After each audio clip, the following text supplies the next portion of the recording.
এক বেদুইন এসে বিশ্বনবীর গায়ের চাদর ধরে টান দিলেন। হাদিসের বর্ণনাকারী সাইয়েদনা আনাস রাদিয়াল্লাহু তাআলা উনি বলেন, কুনতু আমশি মা রাসূলিল্লাহ, আমি একবার রাসূল সাল্লাল্লাহু আলাইহি ওয়াসাল্লামের সাথে হাঁটছিলাম। ওয়া আলাইহি বুরদুন নাজরানি গলিদুল হাশিয়া, আর রাসূল সাল্লাল্লাহু আলাইহি ওয়াসাল্লামের গায়ে ছিল চাদর। কি ছিল? আপনারা আজকে চাদর গায়ে দিয়ে আসছেন? কেউ আসছেন? অনেকে। এই যে আমরা চাদর গায়ে দেই, আমাদের চাদরের এই পাশে মাঝে মাঝে কিছু ডিজাইন করা থাকে না? নাজরান দেশ থেকে নিয়ে আসা বিশ্বনবীর ওই চাদরের এইখানে খসখসে ডিজাইন ছিল। তো আল্লাহ রাসূল যখন চাদর গায়ে দেয়া, ওই বেদুইন যখন চাদর টান দিয়েছে, ওই খসখসে ডিজাইন আল্লাহ রাসূল সাল্লাল্লাহু আলাইহি ওয়াসাল্লামের ঘাড়ের চামড়া ছিঁড়ে ফেলেছে। আসছিল ভিক্ষা করতে। বেদুইন আসছে কি করতে? ভিক্ষা চাওয়ার স্টাইল দেখেন, ভিক্ষা চাওয়ার স্টাইল দেখছেন? আল্লাহ রাসূল সাল্লাল্লাহু আলাইহি ওয়াসাল্লামের চাদর ধরে এমন টান পেরেছে, ওই খসখসে চাদরের দাগ বিষ্ণু সাল্লাল্লাহু আলাইহি ওয়াসাল্লাম ঘাড়ের মধ্যে বসে ঘাড়ের চামড়া ছিঁড়ে গিয়েছে। বিষ্ণু প্রচন্ড ব্যথা পেয়েছেন, কিন্তু কিছুই বলেন নাই। ফালতাফাতা ইলাইহি রাসূলুল্লাহ, আল্লাহ রাসূল তার দিকে তাকালেন, তাকিয়ে সুম্মা দাহিক, ছোট্ট একটা মুচকি হাসি দিলেন। মুচকি হাসি দিলেন।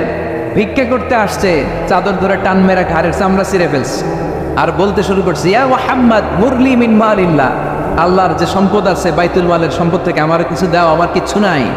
আল্লাহ রাসূল সাল্লাল্লাহু আলাইহি ওয়াসাল্লাম ফাদাহিক, একটা মুচকি হাসি দিলেন, দিয়ে সে যা চেয়েছে তার হাতে সেটা উঠিয়ে দিলেন। চিল্লায় পড়েন সুবহান। আল্লাহ রাসূল সাল্লাল্লাহু আলাইহি ওয়াসাল্লাম কখনো রাখতেন না, কখনো না। ওনার উপর অনেক অত্যাচার হয়েছে, উনি রাগেন নাই, উনি ক্ষমা করে দিয়েছেন। কি করেছেন?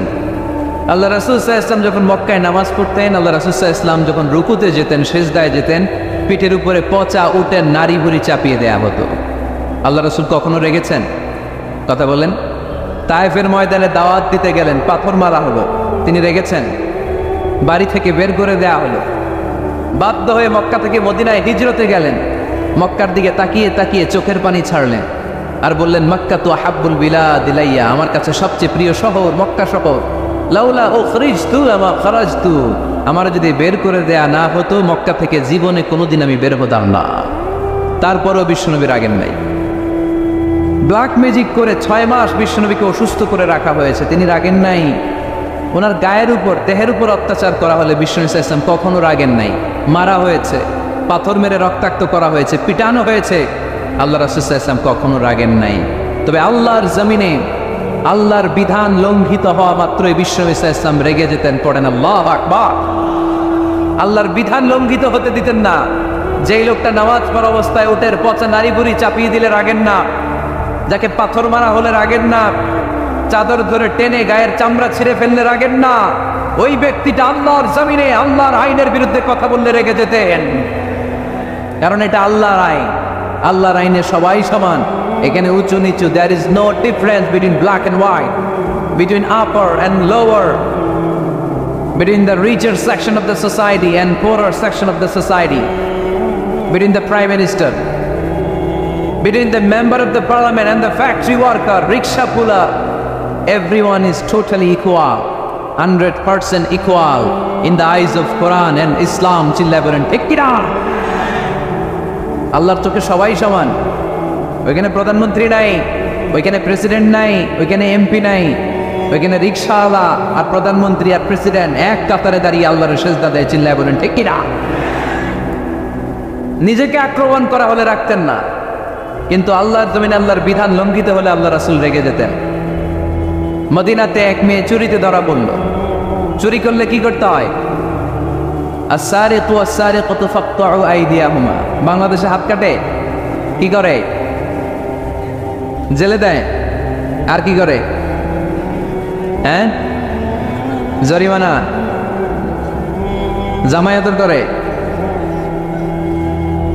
না। বিধান হচ্ছে হাত কেটে দাও। If anyone steal something precious, the government, the authority should cut down his right hand. আইন টাকা। বাংলাদেশে এরকম চোর আছে না নাই? দেশের টাকা পাচার করে, আছে না নাই? হাজার হাজার টাকা কুচি কুচি করে বগুড়ার এক পানির মধ্যে, খালের মধ্যে দেখলাম। আহা, জনগণ খেতে পায় না, আর মানুষ টাকা কুচি করে জঙ্গলে ফেলে দিয়ে আস। এগুলো কত বড় টাকা! একটা চোর, ওকে ধরে যদি হাত কেটে টেলিভিশনে প্রচার করে দেয়া হতো, 17 কোটি মানুষ যদি দেখতো, এদেশে আর চোর খুঁজে পাওয়া যেত না। বনু মখজুমিয়া গোত্রের এক নারী চুরিতে ধরা পড়ল। সাহাবীরা যে বললে ইয়া রাসূলুল্লাহ অনেক বংশীয় মেয়ে, আপনি হাত কেটে দিয়েন না, মাফ করে দেন। কি করেন? আল্লাহ রাসূল সাল্লাল্লাহু আলাইহি ওয়াসাল্লামের চেহারাটা আগুনের গোলার মতো লাল হয়ে গেল, রেগে গেলেন। আল্লাহ রাসূল বললেন এত বড় সাহস পেলে কোত্থেকে? এটা আল্লাহর আইন, চিল্লায় বলো কার আইন? লাউ কানাত ফাতিমাতু বিনতি মুহাম্মদ সারাকাত লাকাতা মুহাম্মাদুন ইয়াদাহা। আরে বানু মাখজুমিয়া গোত্রের মেয়ে তো দূরের কথা, আমার কলিজার টুকরা ফাতেমাও যদি চুরিতে ধরা পড়তো, আমি ফাতেমার ডান হাত কেটে দিতে 1 সেকেন্ডও দেরি করতাম না। কারণ বিধানটা কার? এত মাইট দেয়া হলো বিশ্বনবীকে, এত অত্যাচার করা হলো, তিনি রেগে যেতেন না। কিন্তু আল্লাহর জমিনে আল্লাহর বিধান লঙ্ঘিত হলে তিনি রেগে যেতেন, ঠিক কিনা? এজন্য আমাদের রাগটাও হতে হবে এমন, অপ্রয়োজনে আমরা রাখবো না, কিন্তু আল্লাহর জমিনে আল্লাহর বিধান যদি লঙ্ঘিত হয়, দুর্বলের উপর যদি সবলের অত্যাচার হয়, সমাজে যদি বিশৃঙ্খলা তৈরি হয়, তখন মুমিন রাগান্বিত হবে, বজ্র কণ্ঠে গর্জে উঠবে, চিল্লায় বলেন ঠিক কিনা? এছাড়া মুমিন রাগকে নিয়ন্ত্রণ করে, এটা মুত্তাকিদের বৈশিষ্ট্য। আল্লাযীনা ইউনফিকুনা ফিস সাররাই ওয়াদ দাররা। মুত্তাকিনদের প্রথম গুণ তারা দান করে। 2 নম্বর গুণ রাগকে হজম করে। রাগকে হজম করতে রাজি আছেন সবাই? আজকে থেকে রাগটার একটু কমানো যাবে, থামানো যাবে তো? আল্লাহ তুমি কবুল করো, পড়ি আমিন। আল্লাহ রাসূল সাল্লাল্লাহু আলাইহি ওয়াসাল্লাম রাগ কমানোর কিছু পদ্ধতি আমাদেরকে শিখিয়েছেন।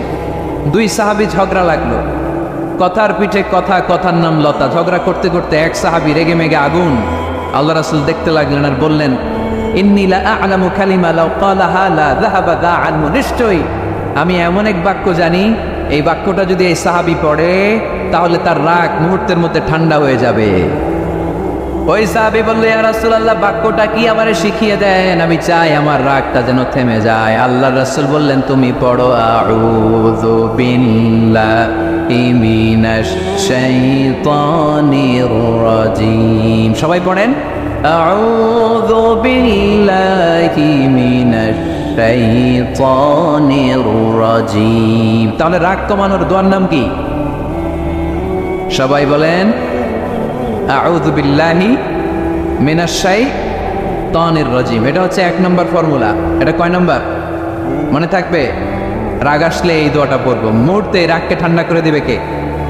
2 নম্বর ফর্মুলা হচ্ছে বেশি রাগ চলে আসলে আপনি চুপ থাকবেন। Keep quiet, keep silent, cool down, relax করেন, থামেন। অশ্রাব্য ভাষায় গালিগালাজ করবেন না। অনেকে রেগে গেলে কর করে কি যেন বলে, গালিগালাজ করে, 14 গোষ্ঠী উদ্ধার করেছেন, আছে না নাই? না, এই গালিগালাজ যখন কন্টিনিউ করবেন আর বাড়তে থাকবে আপনার রাগ, আপনি একটু থামেন, stop, relax and keep quiet. ইদা গাদিবা আহাদুকুম ফালিয়াসকুত বলেছেন মুহাম্মদ সাল্লাল্লাহু আলাইহি ওয়াসাল্লাম। তোমাদের কেউ যখন রেগে যায়, সে যদি রাগ থামাতে চায় সেজন্য চুপ থাকে, সেজন্য কি থাকে? তাহলে বেশি রাগ আসলে কি গালিগালাজ করবেন, চিল্লাফাল্লা করবেন, 14 গোষ্ঠী নিয়ে গালি দিবেন, কি করবেন? চুপ থাকবো। কি থাকবেন? মনে থাকবে নাকি ওয়াজের ময়দানেই শেষ, বাড়িতে যাই হোতায় নেবেন? চুপ থাকতে রাজি আছেন তো? প্রথমে রাগ আসলে আউযুবিল্লাহ পড়বো, 2 নম্বরে চুপ থাকবো, 3 নম্বরে বিষ্ণু ইসা ইসলাম বললেন তোমার কার্যক্রম কমিয়ে দাও, লোয়ার ইউর অ্যাকশন, অ্যাকশন কমাও, ডাইরেক্ট অ্যাকশনে যাও না। আমরা কি করি? রাগ আসলে ডাইরেক্ট অ্যাকশন, 1 তালাক, 2 তালাক, 3 তালাক, 22 তালাক, 100 তালাক, শাশুড়ির শুদ্ধ তালাক দিয়ে বলা আছে না নাই? কয় তোর মারে তালাক, তোর 14 গোষ্ঠীর তালাক, বিয়ে করছে একটা তালাক দেয় 14 গোষ্ঠী দিয়ে, এরকম ডাকাইতে আছে না নাই? আলহামদুলিল্লাহ কিশোরগঞ্জে এগুলো নাই। ওমরে ফারুক যখন খলিফা রাদিয়াল্লাহু তাআলা আনহু, এক লোক তার স্ত্রীকে 100 তালাক দিছে। কয় তালাক? স্ত্রী এসে ওমরে ফারুককে বললেন, ইয়া আমিরাল মুমিনিন, বিচার করেন। কি বিচার? আমার স্বামী তো আমার 100 তালাক দিছে। কয় তালাক? ওমরে ফারুক বললেন, তোমার স্বামীকে ডেকে আনো। ডেকে আনা হলো। বললো ঘটনা কি? তালাক দিবা 3টা, 100টা দিলা কেন? কয় রাগ হয়েছিল অনেক, মেজাজ গরম হয়ে গেছিল। ওমরে ফারুক বললেন, তাই? আর তালাক মিন শিআরিল্লাহ, তালাক হচ্ছে আল্লাহর শিআর, এটা কোরআনের আইন, এটা নিয়ে ফাইজলামি করলি কেন? এদিকে আয়, বিচার করি। জামাই বউরে বসায় তিনি বিচার করে দিলেন, 3 তালাকে তোর বউ তালাক, বাকি 97 তালাক তোর পিঠের উপর বলবে। কই করবে? এবার জল্লাদ নিয়ে আসা হলো, চাবুক নিয়া, ওয়াহিদ, ইসনাইন, তালাতা, আরবা, খামসা, এক একটা চাবুক মারে আর চিল্লান মেরা ওঠে স্বামী। কয় সব তালাক তোর পিঠের উপরে দিলা। এরকম বিচার যদি ওমরে ফারুকের মতো বাংলার জমিনে থাকতো, একটা বদমাইশও খুঁজে পাওয়া যেত। লোয়ার ইউর অ্যাকশন, রেগে গেলে অ্যাকশন কমান্ড, ডাইরেক্ট অ্যাকশন মেরেন না। কি করবেন? কার্যক্রম কমিয়ে দেন। আল্লাহ রাসূল সাল্লাল্লাহু আলাইহি ওয়াসাল্লাম বললেন, ইযা গাদিবা আহাদুকুম ওয়া হুয়া কায়েম, দাঁড়িয়ে থাকা অবস্থায় যদি কেউ রেগে যায়, ফালিয়াজলিস, সেজন্য বসে যায়। ফাইন যাহাবা আনহুল গাদাবু ওয়া ইল্লা ফালিয়াত্তাজি, বসে যাওয়ার পরেও যদি তার রাগ কমে না যায়, সেজন্য শুয়ে যায়। সুবহানাল্লাহ পড়েন। দাঁড়িয়ে থাকা অবস্থায় রাগ আসলে কি করবেন? বসা অবস্থায় রাগ আসলে, শোয়া অবস্থায় রাগ আসলে ঘুমায় যাবেন। অনেক ভালো মানুষ এলাকার লোকেরা, শোয়া অবস্থায় রাগ আসলে চোখ বন্ধ করে ঘুমায় যাবেন। এরপর সুন্দর সুন্দর স্বপ্ন দেখতে শুরু করবেন। রাগ আর নাই। কত সুন্দর ফিলোসোফার ছিল বিশ্ব ইসলাম। এই কথাগুলোর দাম কত জানেন? ওজন কত জানেন? কিভাবে আমাদেরকে তিনি সভ্য বানাতে চেষ্টা করেছেন, কিভাবে আমাদেরকে সুখী সমৃদ্ধ মানুষ বানাতে চেষ্টা করেছেন। দাঁড়িয়ে থাকলে যদি রেগে যাও, বসে পড়ো। বসে গেলেও যদি রেগে যাও, শুয়ে পড়ো। সুবহানাল্লাহ পড়েন।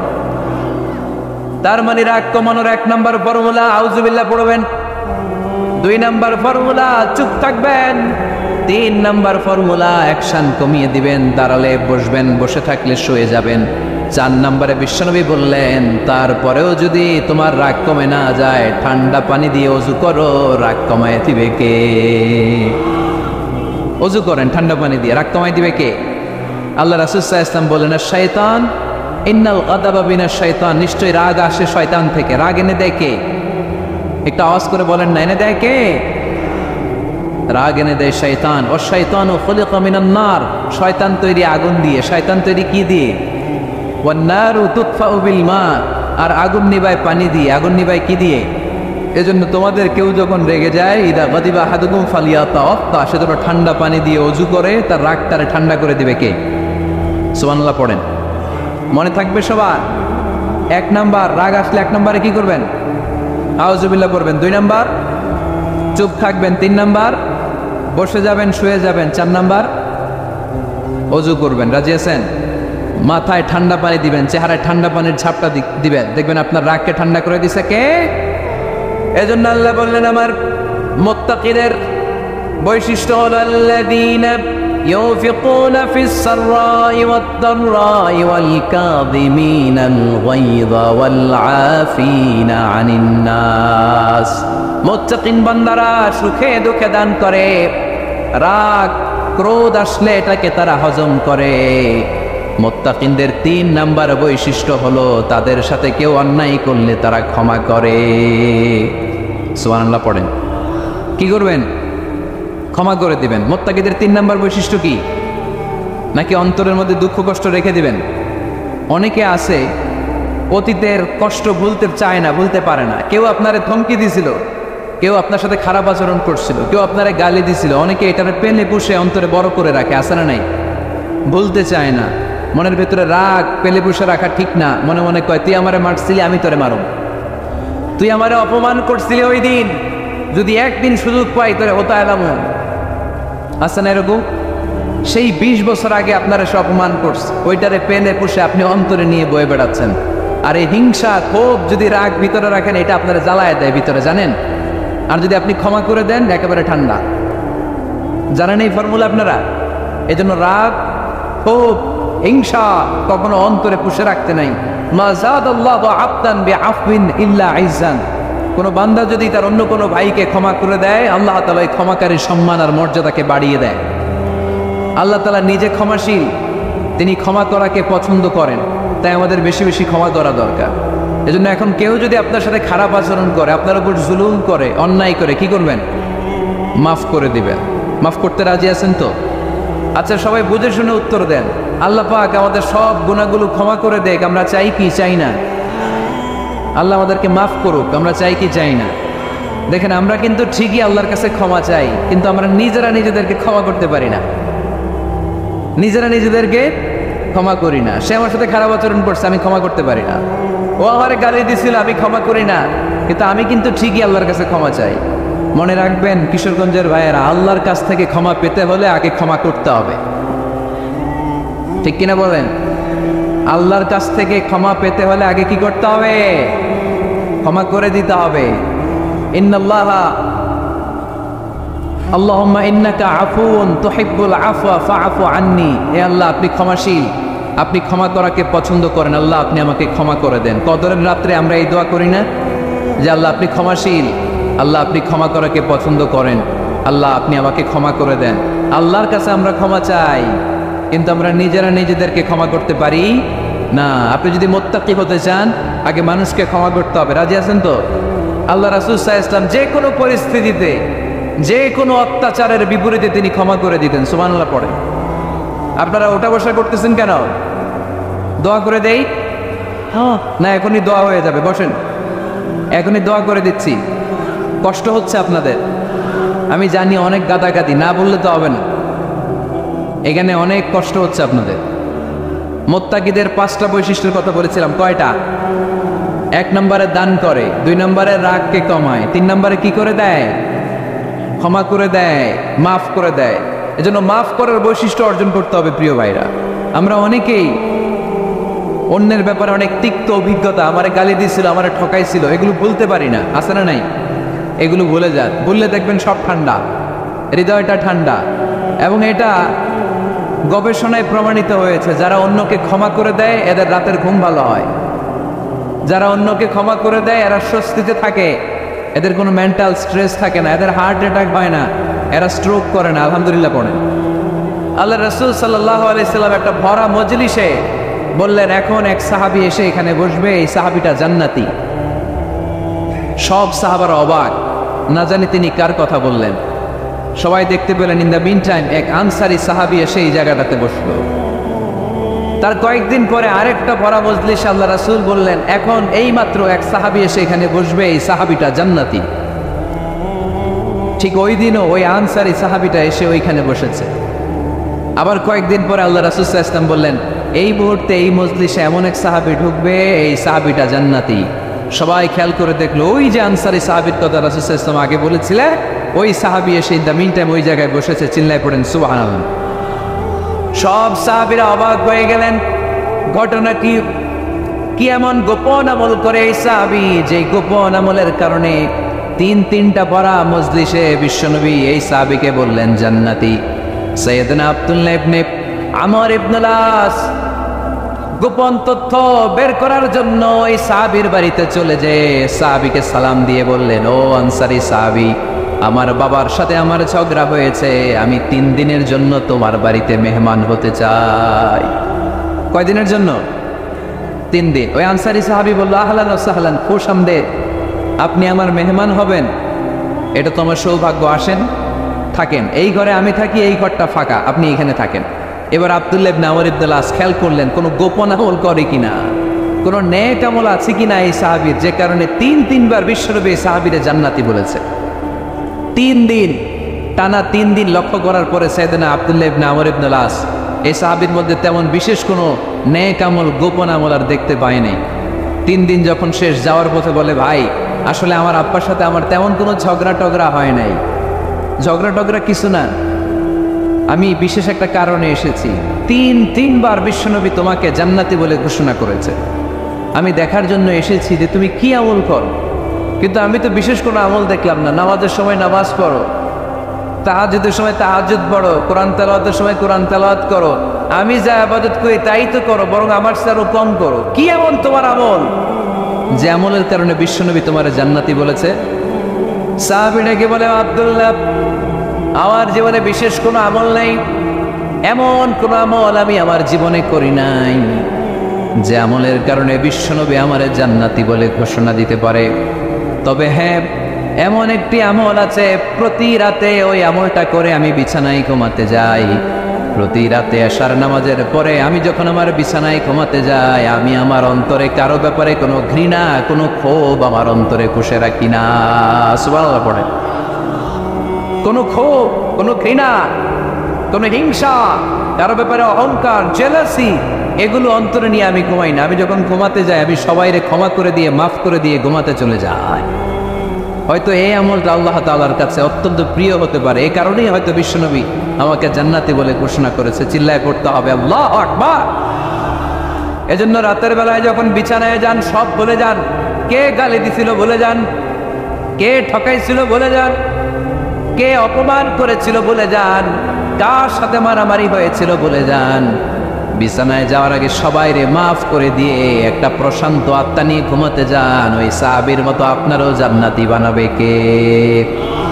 এজন্য আল্লাহ বললেন, আল্লাযীনা ইউনফিকুনা ফিস সাররাই ওয়াদ দাররাই ওয়াল কাযিমিনাল গায়যা ওয়াল আফিনা আনিন নাস ওয়াল্লাহু ইউহিব্বুল মুহসিনিন। আমার মুত্তাকি বান্দারা সব সময় দান করে, আমার মুত্তাকি বান্দারা রাগকে নিয়ন্ত্রণ করে, আমার মুত্তাকি বান্দারা অন্যের ব্যাপারে অন্তরে হিংসা বিদ্বেষ পুষে রাখে না, আমার মুত্তাকি বান্দারা সবাইকে ক্ষমা করে দেয়। সুবহানাল্লাহ পড়ে। কয়টা গেল? আর বাকি কয়টা? চিল্লায় বলতে হবে কয়টা? 2 মিনিট সময় হবে আপনাদের শোনার, সবার সময় হবে। 4 নম্বর আল্লাহ বললেন, ওয়াল্লাযীনা ইযা فعلوا فاحشة أو ظلموا أنفسهم ذكروا الله فاستغفروا لذنوبهم। যদি তোমরা মুত্তাকি হতে চাও, মুত্তাকি বান্দার 4 নম্বর গুণ, তারা যদি কোনো অশ্লীল কাজ করে, পাপ করে, সাথে সাথে ক্ষমা চায় কার কাছে? যত পাপ আমরা করি না কেন, ক্ষমার দরজা আমাদের জন্য খোলা রেখেছে কে? সব সময় খেয়াল রাখবেন, কিশোরগঞ্জের যুবক ভাইয়েরা, পাপ হয়ে যেতে পারে, এটা ভেরি সিম্পল।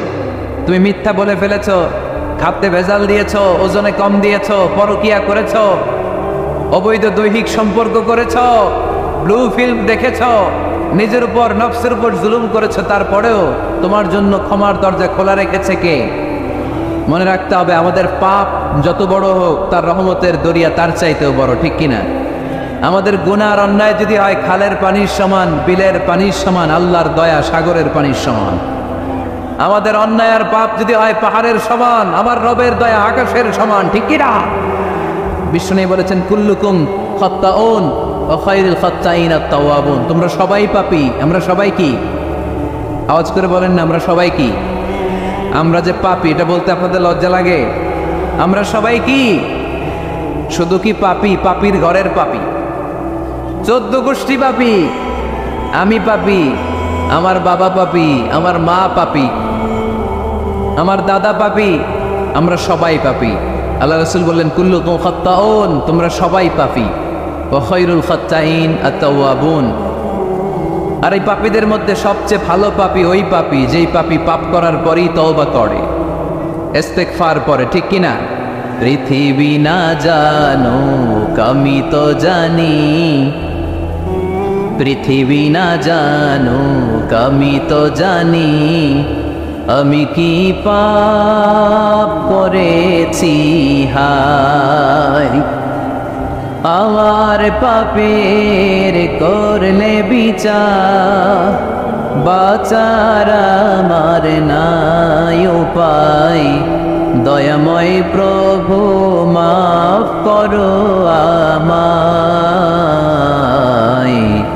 মাফ করো আমায়। পড়েন, পৃথিবী না জানুক আমি তো জানি, আমি কি পাপ করেছি হায়।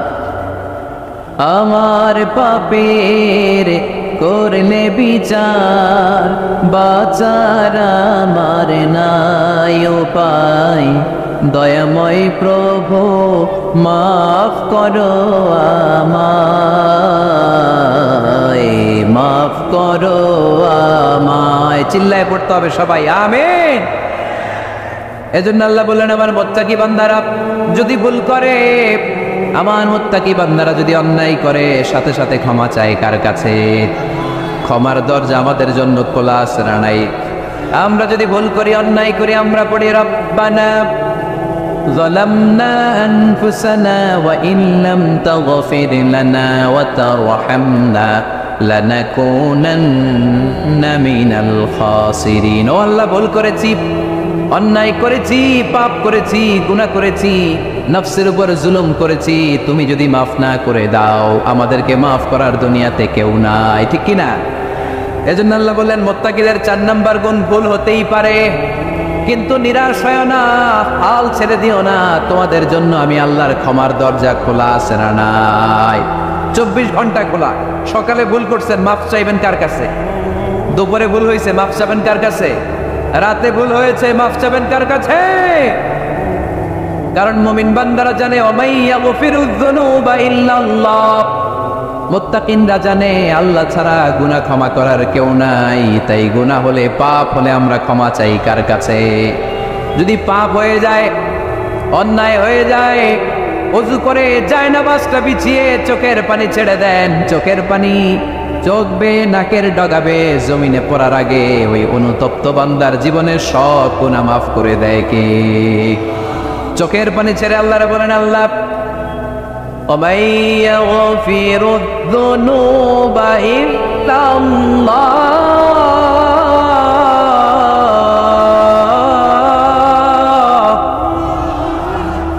وَمَن يَغْفِرُ الذُّنُوبَ إِلَّا اللَّهُ, আল্লাহ ছাড়া গুনাহ ক্ষমা করার আর কোন দ্বিতীয় মাবুদ আমাদের আর আছে নাকি? চোখের পানি ছেড়ে দিয়ে আল্লাহরে ডেকে বলেন, আল্লাহ আমি যারা তোমার গোলামের অভাব নাই, অভাব আছে? আমি যারা তোমার বান্দার অভাব নাই, আমি যারা তোমার গোলামের অভাব নাই, কিন্তু তুমি যারা আমার কোন রব নাই, ঠিক না? আমার গুনাহ ক্ষমা করার মতো দ্বিতীয় কোনো মালিক নাই, দ্বিতীয় কোনো রব নাই, দ্বিতীয় কোনো প্রভু নাই। তুমি যদি ফিরিয়ে দাও কোথাও যাওয়ার জায়গা নাই, ঠিক না? এভাবে চোখের পানি ছেড়ে ক্ষমা চাইলে মাফ করে কে? আল্লাহ বলে মুত্তাকিদের ভুল হতেই পারে, মানুষ মাত্রই ভুল হয়, কিন্তু ভুল হওয়া মাত্রই তারা আমার কাছে ফিরে আসে, তারা আমার কাছে ক্ষমা চায়। ওয়ালাম ইউসিররু আলা মা ফাআলু ওয়া হুম ইয়ালামুন। 5 নাম্বার বৈশিষ্ট্য হলো জেনে বুঝে ক্ষমা চাওয়ার পরে ওই পাপ কাজ দ্বিতীয়বার আমার বান্দারা করে না, ঠিক কি না? ওয়ালাম ইউসিররু আলা মা ফাআলু ওয়া হুম ইয়ালামুন। 5 নাম্বার বৈশিষ্ট্য, মুত্তাকিদের সর্বশেষ বৈশিষ্ট্য হচ্ছে জেনে বুঝে তারা পাপ কাজ রিপিট করে না। কারণ আপনি যখন তওবা করবেন, আপনি যখন ক্ষমা চাইবেন, আপনি আল্লাহর কাছে ওয়াদা করবেন, আল্লাহ ভুল হয়েছে, অন্যায় হয়েছে, চোখের পানি ছেড়ে আল্লাহ তোমার কাছে ক্ষমা চাই, তুমি ছাড়া ক্ষমা করার কেউ নাই, আল্লাহ তুমি আমারে মাফ করে দাও, পারত পক্ষে এই পাপ কাজ, এই ভুল কাজ আমি আর করব না। ওয়ালাম ইউসিররু আলা মা ফাআলু ওয়া হুম ইয়ালামুন। তাফসীর ইবনে কাসীর এসেছে ওয়ালাম ইউসিররু মানে ওয়ালাম ইস্তামিররু আলা মা ফাআলু ওয়া হুম ইয়ালামুন, জেনে বুঝে ওই পাপ কাজ কন্টিনিউ করে না। আপনি সকালে ভুল করছেন, আল্লাহর কাছে মাফ চাইলেন, বিকেলে ওইটা আবার করা যাবে? সকালে খাদ্যে ভেজাল দিছেন, বিকেলে মাফ চান, এরপরের দিন আবার ভেজাল দেন, আবার মাফ চান, তারপরের দিন বাজারে আবার ভেজাল দেন, তারপরে মাফ চান। এরকম করলে মুত্তাকি হওয়া যাবে নাকি? না। একবার যখন আমি আমার ভুল বুঝতে পেরেছি, আমি চোখের পানি ছেড়ে আল্লাহর কাছে ক্ষমা চাবো, আর জীবনে ওই পাপ কাজ আমার দ্বারা হবে না। চিল্লায় বলেন ঠিক কিনা? জান্নাতে যেতে হলে 100তে কত নম্বর পেতে হবে? হয় নাই 51। কি নাম তোমার?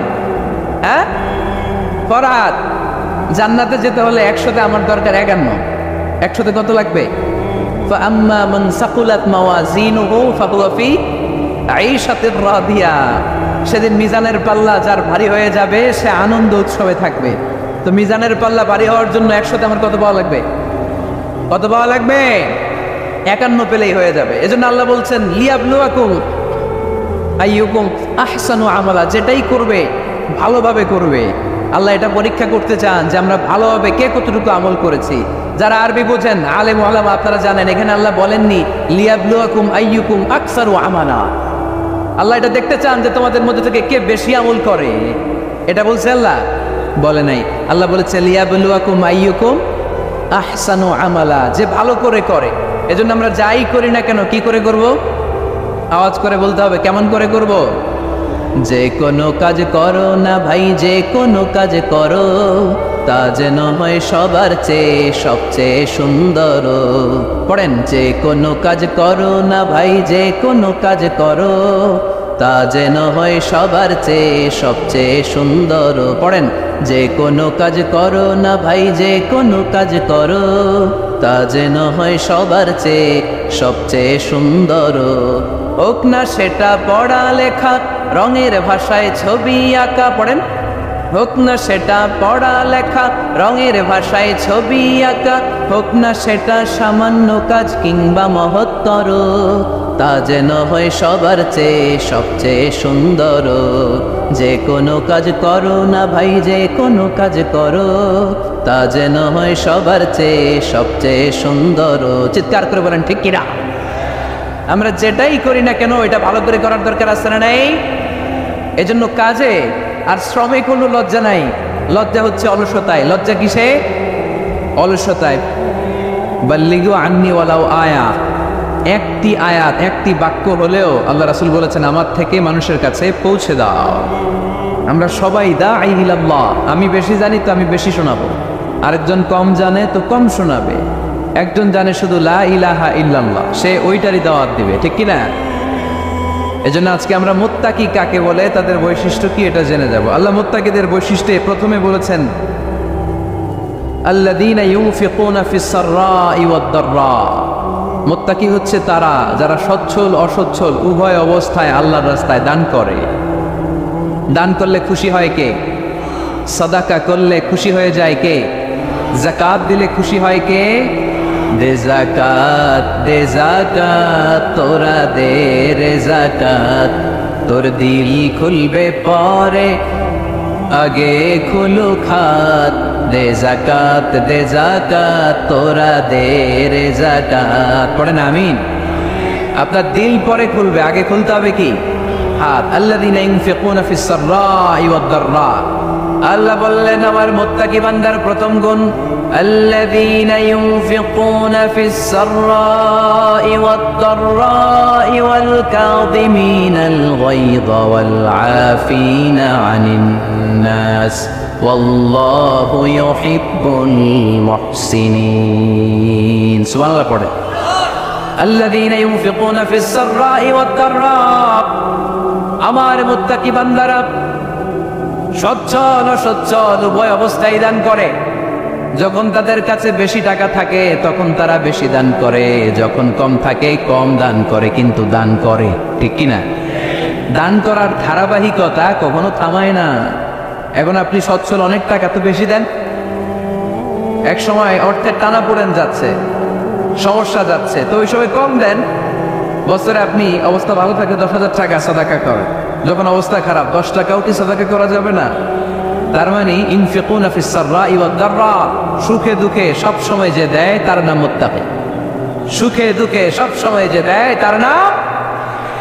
মদিনার সমাজে, মদিনার সাহাবীদের মধ্যে সবচেয়ে গরীব সাহাবী ছিলেন সাইয়েদনা বেলাল রাদিয়াল্লাহু তাআলা আনহু। নিজের লজ্জাস্থান ঢাকার কাপড়টা ছাড়া তার কাছে দ্বিতীয় কোনো কাপড় ছিল না। সকালে যদি খাবার পেত, দুপুরে খাবার ছিল না, দুপুরে পেলে রাতের জন্য ছিল না, আজকে খাবার থাকলে কালকে নাই। মদিনার সবচেয়ে গরীব সাহাবী বেলাল রাদিয়াল্লাহু তাআলা আনহু, লজ্জাস্থান ঢাকার জন্য শুধু একটা জামা ছিল, গায়ে দেওয়ার মতো কোনো জামা নাই। এই সাহাবীর মতো গরীব কোন সাহাবী মদিনার জমিনে নাই। এই বেলাল রাদিয়াল্লাহু তাআলা আনহুকে বিশ্বনবী ডেকে বললেন, ইয়া বেলাল আনফিক, ইয়া বেলাল লা তাখশা মিন যিল আরশি ইকলালা। ও বেলাল, আল্লাহর রাস্তায় দান করো, কারণ আমার আল্লাহর ধনভাণ্ডারের কমতি নাই। সাইয়েদনা বেলাল রাদিয়াল্লাহু তাআলা আনহু সবচেয়ে গরীব। শুনতেছেন? বুঝতেছেন? সবচেয়ে গরীব। টাউন পার্টটা ঢাকার মতো একটা গার্মেন্ট ছিল, একটা কাপড়, এইটা পেঁচায় আসতো, নামাজ পড়তো, গায়ে রাখার মতো কোনো জামা নাই, আর খাবার দাবার টাকা পয়সা বলতে নাই। ওই সাহাবীর বিষ্ণু ইসলাম বললেন, আনফিক বেলাল, বেলাল তুমিও দান করো, তুমিও দাও, দানের হাতকে প্রশস্ত করে দাও। আনফিক ইয়া ইবনা আদম উনফিক আলাইক, এ বনি আদম দাও, দিলে আমি তোমারে দেব। যারা দান করে বেশি তাদেরকে দেয় কে? দিলেই আসবে, না দিলে আসে না। আপনি দেন, দেখবেন আসতে শুরু করছে। এটাই সিস্টেম। দিলে কমে না, না দিলে কমে। সুবহানাল্লাহ পড়ে। উদাহরণ হিসেবে বোঝেন, আপনার হাতে 5 কেজি ওজনের একটা জিনিস দেওয়া হলো, আপনি এটারে ধরে রাখছেন। এটারে ধরে রাখলে আর কিছু নিতে পারবেন? এটারে দিয়ে দিলেই না আরেকটা ধরতে পারবেন, ঠিক কিনা? 5 কেজির এটা হুজুরে দিয়ে দিলাম, এরপরে কেউ আবার 20 কেজি দিলে ওইটা ধরবো, ওইটা আবার আরেকজনকে দিব, এরপরে আরেকজন 30 কেজি দিলে ওইটারে ধরবো। কথা বলেন, কথা বলেন, কথা বলেন। এজন্য আল্লাহ বললেন, ইনফিকুনা ফিস সাররাই ওয়াদ দাররা, আমার মুত্তাকি বান্দার প্রথম গুণ, তারা সুখে দুঃখে সব সময় দান করে, দানের ধারাবাহিকতা সব সময় অব্যাহত রাখে। যারা সুখে দুঃখে সচ্ছল অসচ্ছল সব অবস্থায় দান করে, তাদের নাম হলো মুত্তাকি। মুত্তাকিদের প্রথম বৈশিষ্ট্য দান করে। আপনারা দান করেন তো? কিশোরগঞ্জের ভাইয়েরা সবাই করেন? করেন তো? Take it as a reminder. আজকের এই আলোচনাটা একটা রিমাইন্ডার হিসেবে নেন। যাদের দান করতে একটু সমস্যা, মনে থাকে না, অলসতা বা একটু কিপটামির মনোভাব আছে, এই কিপটামি কৃপণতা ভুলে যা, দেন। দেন না একটু, আপনারা দিবে কে? বিশ্বাস হয়? দিলে বাড়ে, দিলে না দিলে কমে। কারণ আপনি দিলে আপনারা দিবে কে? তবে গোপন অবস্থায় দেওয়াটা উত্তম।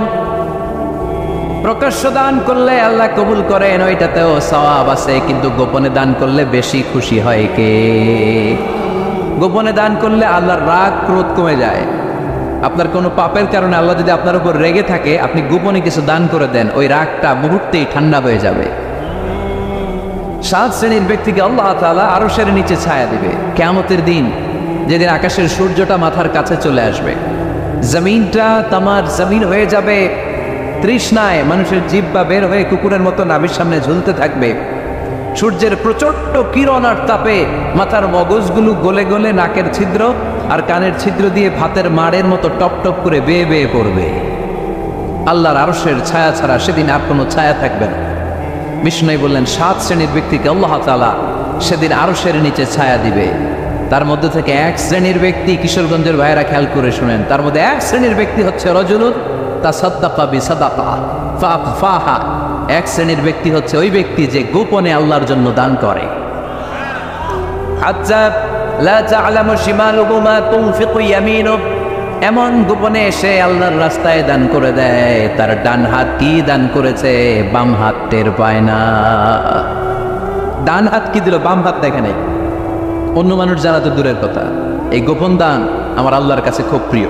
এজন্য একটু দান করার অভ্যেস করেন, অল্প করে করেন। আজকে যে 5 টাকা দান করে দেন মসজিদে, 2 টাকার নোট থাকলে দান করে দেন, 1 টাকার পয়সা থাকলে দান করে দেন। দান করতেই হবে, কারণ মুত্তাকি হতে চাইলে এই দানের ধারাবাহিকতা কন্টিনিউয়াসলি এটা রাখতে হয়, এটা থামানো যায় না। সময় ভালো বেশি দিলাম, সময় খারাপ কম দিলাম, কিন্তু দিতে হবে। রাজি আছেন? আল্লাকা সিররুন ইনদাল্লাহ বাইনাকা আনতা ওয়া বাইনাল্লাহ, আল্লাকা সাদাকাতুন তাখফা লা ইয়ালামুহা ইল্লাল্লাহ, আল্লাকা সিররুন ইনদাল্লাহ বাইনাকা আনতা ওয়া বাইনাল্লাহ, আল্লাকা সাদাকাতুন তাখফা লা ইয়ালামুহা ইল্লাল্লাহ। সুবহানাল্লাহ পড়ো। বিষ্ণু ঈসা ইসলামের কাছে এক সাহাবী এসে বলল, ইয়া রাসূলুল্লাহ আ'তিনি শাইআন, আপনি আমাকে কিছু দান করেন, আমার কিছুই নাই। বিষ্ণু বললেন, তোমার কিছু নাই? সাহাবী বললেন, ইয়া রাসূলুল্লাহ ঘরে আমার শুধু 2টি জিনিস আছে। কয়টা? চিল্লায় বলেন কয়টা? 1 হচ্ছে একটা জামা, 2 হচ্ছে পানি খাওয়ার একটা জগ। বিষ্ণু বললেন, এই 2টাই নিয়ে আস। বিশ্বনবীর কথা শুনে ওই সাহাবী ঘর থেকে জামা নিয়ে আসলেন, পানি খাওয়ার জগ নিয়ে আসলেন। বিশ্বনবী সাল্লাল্লাহু আলাইহি ওয়াসাল্লাম ওনার মোবারক হাত দিয়ে এক হাতে জামা ধরে আরেক হাতে পানির জগটা ধরে সাহাবীদের দিকে উদ্দেশ্য করে বললেন, মাইয়াশতারি হাদাইন, এই 2টা জিনিস কেনার মতো কে কে আছে দেখি? কয়েকজন হাত তুললো। বিশ্বনবী বললেন, কত দিয়ে কিনবা? এক সাহাবী বলে, ইন্নী আশতারিহিমা বিদিরহাম, ও নবী যদিও এগুলো আমার দরকার নাই, কিন্তু আপনি যেহেতু নিলামে ডাক তুলেছেন, ইয়া রাসূলুল্লাহ ইয়া হাবিবাল্লাহ, আপনার সম্মানে আমি 1 দিরহাম দিয়ে 2টা জিনিস কিনে নেব। 1 দিরহাম, একটা জামা, একটা পানি খাওয়ার জগ, দাম কত? 1 দিরহাম। বিশ্বনবী বললেন, না না, 1 দিরহাম তো অনেক কম হয়ে যায়, মাইয়াজিদু আলা যালিক, এর চেয়ে বেশি দামে কে কিনবা? আরেক সাহাবী হাত তুলে বলতে লাগলি, ইয়া রাসূলুল্লাহ ইয়া হাবিবাল্লাহ ওয়া ইন্নী আশতারিহিমা বিদিরহামাইন, আমি এই জামাটার পানি খাওয়ার জগটা 1 দিরহাম নয় 2 দিরহামের বিনিময়ে কিনতে চাই। বিষ্ণু ঈসা ইসলাম ওই সাহাবাকে দিয়ে দিলেন। দিয়ে 2 দিরহাম নিয়ে যে লোকটা ভিক্ষা করতে এসেছিল তার হাতে 2 দিরহাম দিয়ে বললেন, যাও 1 দিরহাম দিয়ে ঘরে খাবার কিনে দিয়ে আসো, আরেক দিরহাম দিয়ে একটা কুঠার কিনে নিয়ে আসো। শুনতেছেন? কি কিনে নিয়ে আসো? কুঠার দিয়ে কি করে? গাছ কাটে। ওই সাহাবী কুঠার কিনে নিয়ে আসার পরে বিশ্বনবী নিজ হাতে কুঠারের মধ্যে একটা কাঠের হাতল লাগাই দিলেন। আল্লাহু আকবার। হাতল ছাড়া কুঠার ইউজ করা যাবে? বিশ্বনবী নিজ হাতে ওই কুঠারের ভেতরে একটা হাতল লাগাই দিলেন আর বললেন, লা উরিদু আন আরাকা 15 আইয়াম। এই কুঠার নিয়ে জঙ্গলে যাও, গায়ে অনেক শক্তি আছে, কাঠ কাটো, এই কাঠ কেটে বাজারে বিক্রি করো, সামনের 15 দিন যেন আমি আমার চোখের সামনে তোমার না দেখি। বিশ্বনবীর পরামর্শ অনুযায়ী কুঠার নিয়ে ওই সাহাবী জঙ্গলে চলে গেলেন। কাঠ কেটে বাজারে বিক্রি করতে করতে 15 দিন পরে 10 দিরহাম নিয়ে বিশ্বনবীর দরবারে হাজির হয়ে গেলেন। 10 দিরহাম নিয়ে বিশ্বনবীর কাছে হাজির হয়ে গেলেন। সাহাবী এসে বলল, ইয়া রাসূলুল্লাহ, এখন আর আমার ভিক্ষা করা লাগে না, আমার গায়ে অনেক শক্তি আল্লাহ দিয়েছে, আই এম ভেরি এনার্জেটিক। আপনার দেয়া বরকতের কুঠার দিয়ে আমি কাঠ কেটে কেটে স্বাবলম্বী হতে শুরু করেছি। সুবহানাল্লাহ পড়েন। আমি এখন 10 দিরহামের মালিক। বিশ্বনবী বললেন, লা আইয়াহতাতিবা আহাদুকুম হুসবাতান আলা যাহরিহি খায়রুম মিন আইয়াসআলা শাইআন ফায়ু'তিয়াহু আও ইয়ামনাহু। যাদের গায়ে শক্তি আছে তারা ভিক্ষা না করে কাঠ কেটে পিঠে সেই বোঝা নিয়ে বাজারে বিক্রি করা অনেক ভালো। কারণ কারো কাছে যদি তুমি হাত পাতো, সে দিতেও পারে, নাও দিতে পারে। আর কষ্ট করলে কষ্ট কোনোদিন বৃথা যায় না। চিল্লায় বলেন ঠিক কিনা? বিশ্ব ইসলামের অনুপ্রেরণায় এই সাহাবা অল্প কিছুদিনের ব্যবধানে স্বাবলম্বী হয়ে গেলেন। What is the moral of the story? বিশ্বনবীর এই প্রফেটিক স্টোরি থেকে আমাদের কি শিক্ষা? লেসন নাম্বার 1, বিশ্বনবী চাইলেই ওই 2 দিরহাম দিয়ে বলতে পারতো, যাও খাবার দাবার কিনে ফ্যামিলিতে দিয়ে আসো। সে ওই 2 দিরহাম নিয়ে খাবার দাবার কিনে ফ্যামিলিকে খাইয়ে রাত্রে আবার ভিক্ষায় নামতো। কথা কন, রাত্রে কি করতো? ভিক্ষায় নামতো। বিশ্বনবী ইসলাম তাকে কাজ করে খাওয়ার জন্য উৎসাহ দিলেন। পাশাপাশি বিশ্ব ইসলাম পার্মানেন্ট সলিউশন দিলেন। এজন্য পার্মানেন্ট সলিউশনের ব্যবস্থা করতে হবে। অনেকে আমরা জাকাত দেই, জাকাতের শাড়ি দেই, জাকাতের লুঙ্গি দেই, আছে না নাই? লক্ষ্মীপুরে এরকম দেয় নাকি? কি দেয়? হ্যাঁ, গাড়ি গাড়ি দেয়, শাড়ি না। জাকাতের শাড়ি, জাকাতের লুঙ্গি বলতে কোনো কথা ইসলামে নাই। এগুলো খুব কম দামি শাড়ি, যাদেরকে এগুলো দেয়া হয় তাদেরকে অপমান করা হয়, ঠিক কিনা? আল্লাহ বলেছেন, ওয়ালাকাদ কাররামনা বানি আদম, I have dignified the status of the sons of Adam. আমি আদমের সব সন্তানদেরকে সম্মানিত করেছি। সুবহানাল্লাহ পড়েন। আপনাদের চেয়ে সম্মানিত কেউ আছে? মানুষের চেয়ে সম্মানিত গোটা বিশ্বে আর কোনো মাখলুকাত আছে? নাই। এজন্য জাকাতের শাড়ি দেয়া যাবে না, জাকাতের লুঙ্গি দেয়া যাবে না। জাকাতের শাড়ি আপনারা দেখছেন? এটারে একবার ধোয়ার পরে দ্বিতীয়বার পরা যায় না। মশারি কি পাতলা, এর চেয়েও পাতলা। এই জন্য জাকাতের শাড়ি, জাকাতের লুঙ্গি বলতে ইসলামে কোনো পরিভাষা নাই। আপনাকে স্বাবলম্বী করে দেওয়ার চেষ্টা করতে হবে। যারা লক্ষ্মীপুর জেলায় বিজনেস ম্যাগনেট আছেন, তারা একসাথে হয়ে একটা স্ট্রং জাকাত ম্যানেজমেন্ট প্ল্যাটফর্ম করতে পারেন, যেখান থেকে আপনারা বিভিন্ন থানায়, বিভিন্ন গ্রামে বাছাই করে করে কিছু ভাইদেরকে জাকাত দিতে পারেন। ওইদিকে বনুল মুস্তালিকের লোকেরা শুনতে পেল বিশ্বনবীর পাঠানো সাহাবী ওনাদের এলাকায় শুভাগমন করবে। ওই সাহাবীকে লাল গাড়িচার সংবর্ধনা দেওয়ার জন্য সেনাবাহিনী সহ পুরো এলাকা থেকে সব সৈন্যবাহিনী সহ তারা মরুভূমির মধ্যে এসে দাঁড়িয়ে রয়েছে। সুবহানাল্লাহ পড়ে। নবীর সাহাবীর আগমন হবে, নবীর সাহাবীর শুভাগমন। উনি এসে আমাদের এলাকার জাকাতের টাকা কালেকশন করে নিয়ে যাবে, ওনাকে সংবর্ধনা দিব। বের হও, তলোয়ার নিয়ে, ঘোড়া নিয়ে, গার্ড দিয়ে আমরা দাঁড়িয়ে থাকি। তো মরুভূমিতে সবাই দাঁড়ায় আসছে। আল ওয়ালিদ ইবনে উকবা মদিনা থেকে বিশাল রাস্তা পাড়ি দিয়ে যখন বনুল মুস্তালিকের এলাকার কাছাকাছি দূর থেকে দেখে তলোয়ার নিয়ে লোকজন দাঁড়ায় আসছে। কি নিয়ে দাঁড়ায় আসছে? উনি ভাবছে আমারে মারার জন্য দাঁড়ায় আছে। উনি মনে মনে ভাবলেন, বিশ্বনবী পাঠালেন জাকাত নেয়ার জন্য, জাকাত পরে নিব, আগে জান সামলাই। কারণ এলাকার লোকেরা সব তলোয়ার নিয়ে সেনাবাহিনী সহ দাঁড়ানো। আসলে কথাটা কি ঠিক? ঠিক মারার জন্য দাঁড়ায় আছে। কি জন্য? সম্মান দেওয়ার জন্য, ওয়েলকামিং রিসেপশন দেওয়ার জন্য। উনি ভাবলেন আমারে কচুকাটা করবো, এক কাজ করি, ওদিকে না যে অ্যাবাউট টার্ন উল্টা করি। যেই চিন্তা ওই কাজ। সাহাবী আল ওয়ালিদ ইবনে উকবা উল্টা করে গেলেন। মন্দ ধারণা নিয়ে ফিরে যেয়ে বিশ্বনবীরে বললেন, নবী আপনি আমার মায়ের খাওয়ার জন্য পাঠাইছিলেন, যাকাত আনার জন্য পাঠিয়েছেন, কিন্তু তারা যাকাত তো দিবেই না, আমারে হত্যার জন্য তলোয়ার নিয়ে দাঁড়িয়েছিল গো নবী। কথা কি সত্য? উনি ভুল বুঝতে পারছেন, উনি ভুল বুঝেছেন, না বুঝে ভুল কথায় বিশ্বনবীর কাছে প্রচার করে দিলেন। আল্লাহর হাবিব সাল্লাল্লাহু আলাইহি ওয়াসাল্লাম সহজ সরল মনা নবী, সাহাবী তো আর মিথ্যা বলবেন না। বিশ্বনবী বিশ্বাস করলেন, বিশ্বাস করে খালিদ ইবনে ওয়ালিদের নেতৃত্বে 1000 সৈন্যের অভিযান পাঠালেন, বললেন যাও যে দেখো ঘটনা কি, ঘটনা সত্য হলে অভিযান চালাও। আল্লাহ বলে নবী অভিযান পরে চালায়েন, একটু থামেন। ফাতাবায়ানু ইন জাআকুম ফাসিকুম বিনাবাইন ফাতাবায়ানু, নবী ওয়ালিদ এসে আপনার কাছে দেই তথ্য প্রচার করেছে, তথ্যটা সঠিক নয়, আগে যাচাই করেন তারপরে অ্যাকশনে যান, ঠিক কি না? আমরা ডাইরেক্ট অ্যাকশন মারি, আমরা কি করি? অ্যাকশন অ্যাকশন, ডাইরেক্ট অ্যাকশন, সত্য না মিথ্যা ধারধারি না।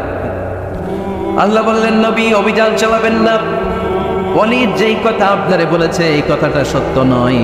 আন তুসিবু কওমান বিজাহালাতিন ফাতুসবিহু আলা মা ফাআলতুম নাদিবিন, আপনি যদি ওই মুসলমানদের এলাকায় না জেনে অভিযান পাঠান, এই অভিযানে যদি কেউ মারা যায় প্রত্যেকটা মৃত্যুর দায়ভার কিন্তু আপনার কাঁধেই বর্তাবে গো নবী, ঠিক কি না? এই যে আপনি চেক না করে, জাস্টিফাই না করে, নিশ্চিত না হয়ে ওয়ালিদের কথায় বিশ্বাস করেই বনুল মুস্তালিককে অ্যাটাক করার জন্য 1000 সৈন্যবাহিনী পাঠালেন। ওরা যদি আক্রমণ করতো, কেউ যদি মারা যেত, এই দায়ভার কার? আমার নবীর, ঠিক কিনা?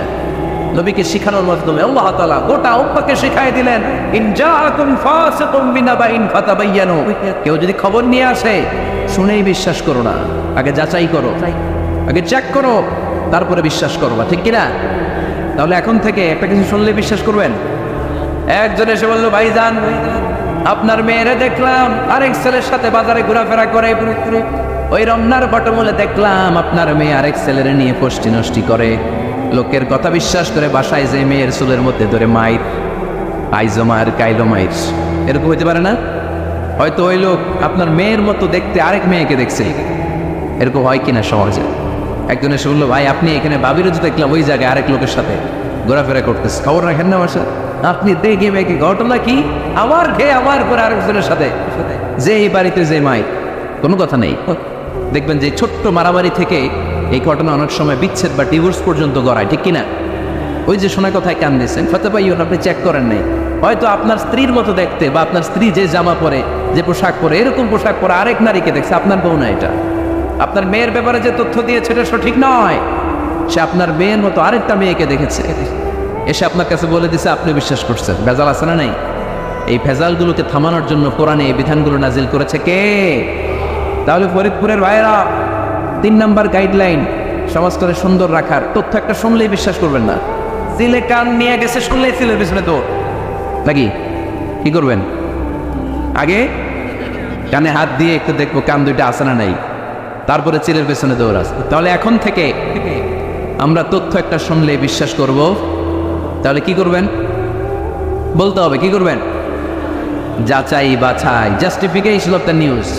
কোন নিউজ জাস্টিফিকেশন ছাড়া আমরা প্রচার করব, বিশ্বাস করব, শেয়ার করব না।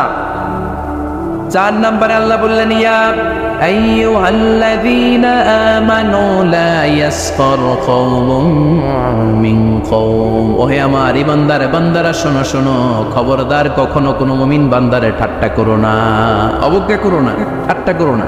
তার মনে কষ্ট হয় এমন কোনো কথা তারে বলো না। নেভার স্কফ অফ এনিবডি, কাউকে নিয়ে ঠাট্টা করবে না। তার দেহ নিয়ে, তার আকৃতি নিয়ে, তার বংশ নিয়ে। এক লোকের বাবা ছিল চোর, কিন্তু তার ছেলে অনেক ভালো। আপনি কি তারা বলতে পারবেন তুই চোরের ঘরের চোর? বলতে পারবেন? চুরি করছে বাবা, ওর কি দোষ? কথা বলেন। এগুলো কবিরা গুনাহ। আওয়াজ করে বলেন তো কি গুনাহ?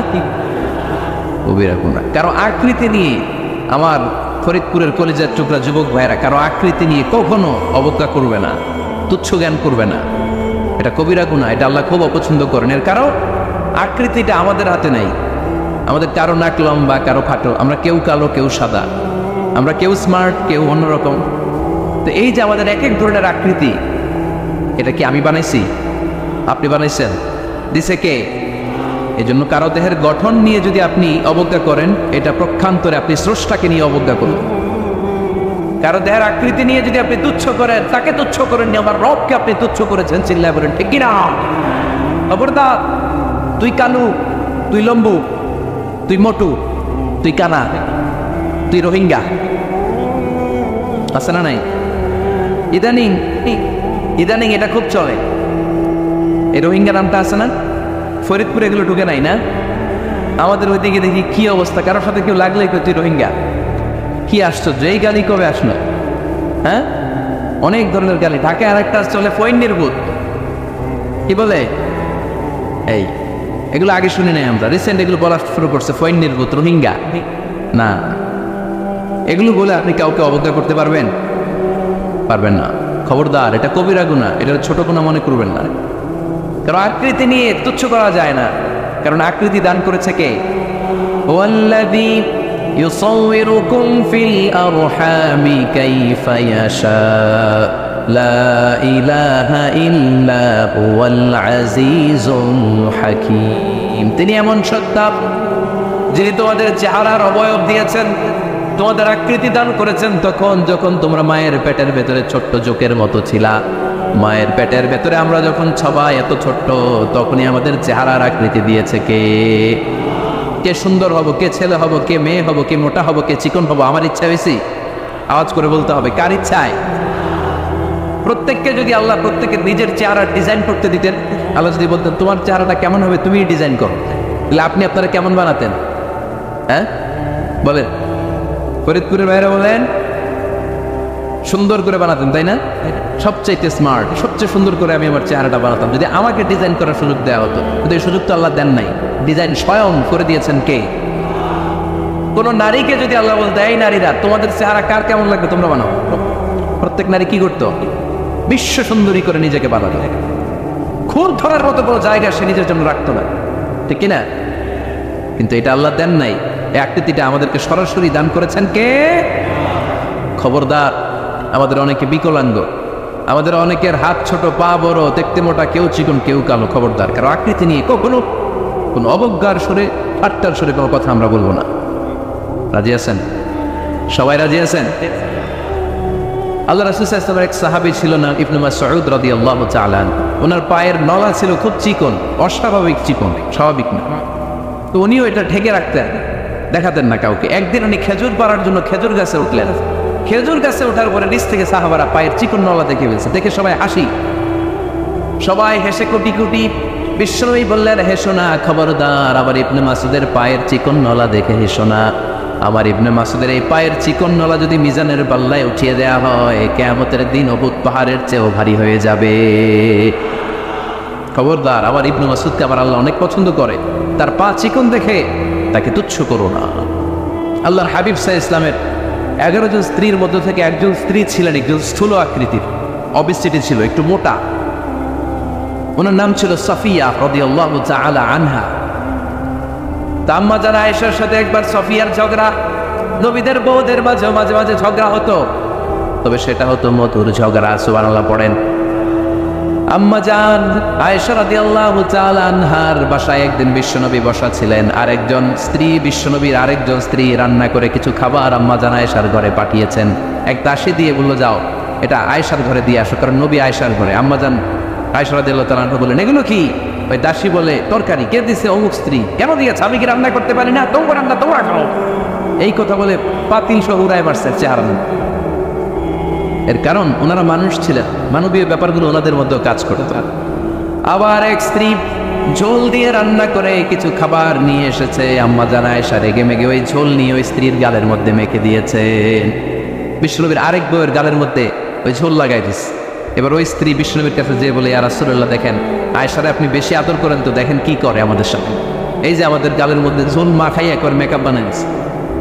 বিশ্ব ইসলাম বললেন তাই আয়েশাকে ডাকো। আম্মা জান আয়েশা রাদিয়াল্লাহু তাআলা আনহা আসলেন। আল্লাহ রাসূল সাল্লাল্লাহু আলাইহি ওয়াসাল্লাম বললেন তুমি কি আমার এই স্ত্রীর সাথে এমন আচরণ করেছো? আম্মা জান আয়েশা বললেন করেছি। কেন? আম্মা জান আয়েশা বললেন তখন মেজাজটা গরম ছিল, এখন বুঝতে পারতেছে আসলে এই কাজটা করা ঠিক হয় নাই। এবার বিশ্বনবী বিচার করবেন। বিশ্বনবী বললেন আল কিসাস, যেমন করা হয়েছে বিচার হবে তেমন। তোমার গালে যেমনি ঝোল লাগাই দিয়েছে, তুমি একটু ঝোল নিয়ে আয়েশার গালে লাগাই দাও। সুবহানাল্লাহ পড়বেন না? ওই স্ত্রীও কিছু ঝোল নিয়ে আম্মা জান আয়েশার গালে লাগাই দিল। এখন দুজনে হাসতেছে, বিশ্বনবীও হাসলেন, আরশের উপর থেকে খুশি হয়ে গেলেন। কে? তো স্ত্রীদের মধ্যে মাঝে মাঝে এটা ঘটতো। সাফিয়া রাদিয়াল্লাহু তাআলা আনহা ছিলেন একটু মোটা, আম্মা জান আয়েশা বললেন, ইয়া রাসূলুল্লাহ, দেখেন আপনার মোটি বউ, আপনার মোটকি বউ, এই মোটি বউ বলে একদিন একটা গালির মতো দিয়ে ফেলছে। আল্লাহ রাসূল সাল্লাল্লাহু আলাইহি ওয়াসাল্লাম রেগে গেলেন, বললেন, আয়েশা এটা কেমন কথা, তুমি বললা মোটি, আমার সাফিয়ারে তুমি মোটি বলে গালি দিলা রে আয়েশা। ইয়া আয়েশা লাকাদ কুলতি লা কালিমা লাউ মুসিজাত বিমাইল বাহরি লামাজাজাতহু, এমন একটা মন্তব্য তুমি সাফিয়ার ব্যাপারে করে ফেলেছো রে আয়েশা, এই কথাটা যদি সাগরের নীল পানির মধ্যে ছেড়ে দেয়া হয়, এই কথার পঙ্কিলতার কারণে, এই কথার কর্দমাক্ততার কারণে, এই কথার পঙ্কিলতার কারণে সাগরের সব পানিগুলো মুহূর্তের মধ্যে কালো হয়ে যাবে। এই কথাটা সাগরে ফেলে দিলে সাগরের নীল পানি পুরোটা কালো হয়ে যাবে আয়েশা।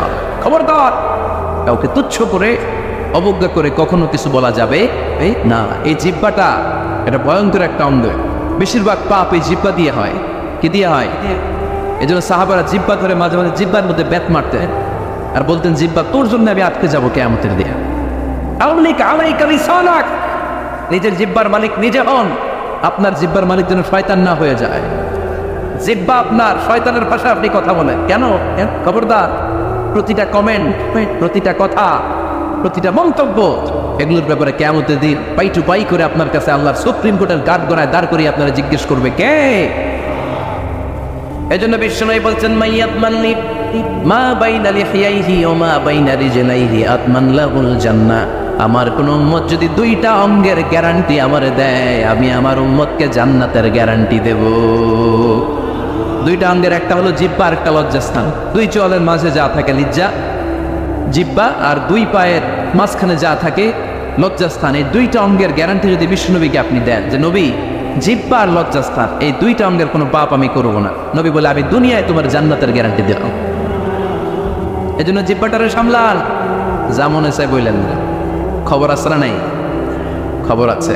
মা ইয়ালফিযু মিন কাওলিন ইল্লা লাদাইহি রাকীবুন আতীদ, যা মুখ দিয়ে বের হয় লিখে রাখার জন্য দুইজন ফেরেশতা রেডি করে রেখেছে। কে? চিল্লায় বলেন। যতদিন আমরা বেঁচে থাকবো ততদিন থাকবে আমাদের কাঁধে, আমরা মরে যাবো এই ফেরেশতারা উড়াল দিবে, ঠিক কিনা? ঠিক কি? দুই কান্দে ছিল যে তোমার দুইজনা পাহারা, তোমারে একলা থইয়া পালাইছে তাহারা, তোমার আটকুঠুরি নয় দরজা বন্ধ এবার হলো রে হলো, মুখে আল্লাহ রসুল সবে বলো, ও মুখে আল্লাহ রসুল সবে বলো, দুয়ারে আইসাছে পালকি নাই হরি গাও তোলো রে তোলো, মুখে আল্লাহ রসুল সবে বলো, ঠিক না? এজন্য সাবধান, আমলিক আলাইকা লিসানাক, নিজের জিহ্বার মালিক নিজে হন। মন যা চায় মুমিন তখন ইচ্ছা মতো মন মতো কোনো মন্তব্য ছুটতে পারে না। বিশ্বাসী বলে যদি নিজেকে দাবি করে, নিজের জিহ্বার মালিক নিজে থাকার দরকার আছে না নাই?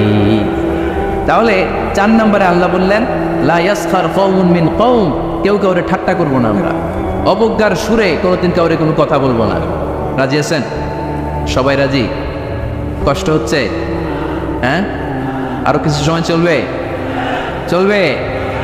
তাকবীর পড়েন তো, লিল্লাহে তাকবীর।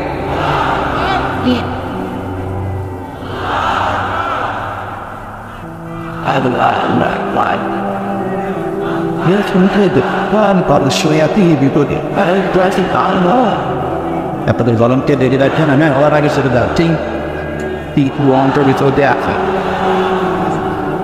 মাশাআল্লাহ, সবাই আওয়াজ করে পড়ি মাশাআল্লাহ। আমরা বিশৃঙ্খলা করবো না, একসাথে বিদায় নিব। আরো অনেক সময় আছে আমার হাতে, আমরা একসাথে কথা শুনে বিদায় নিব। রাজি আছেন তো? বিশৃঙ্খলা করে মাঝখান থেকে উঠবেন কে কে দেখি? উঠবেন? মাশাআল্লাহ। না, আজকে অনেক সুশৃঙ্খল, দোয়া আছে, মোনাজাত আছে, আমরা একসাথে একটু দোয়া করব, দোয়া করে এরপরে বিদায় নিব। এই 1 বছর পর পর এই প্রোগ্রাম হয়, আবার বেঁচে থাকলে কবে আসি না আসি, ঠিক কিনা? দোয়ায় অংশগ্রহণ করে যাবেন তো সবাই?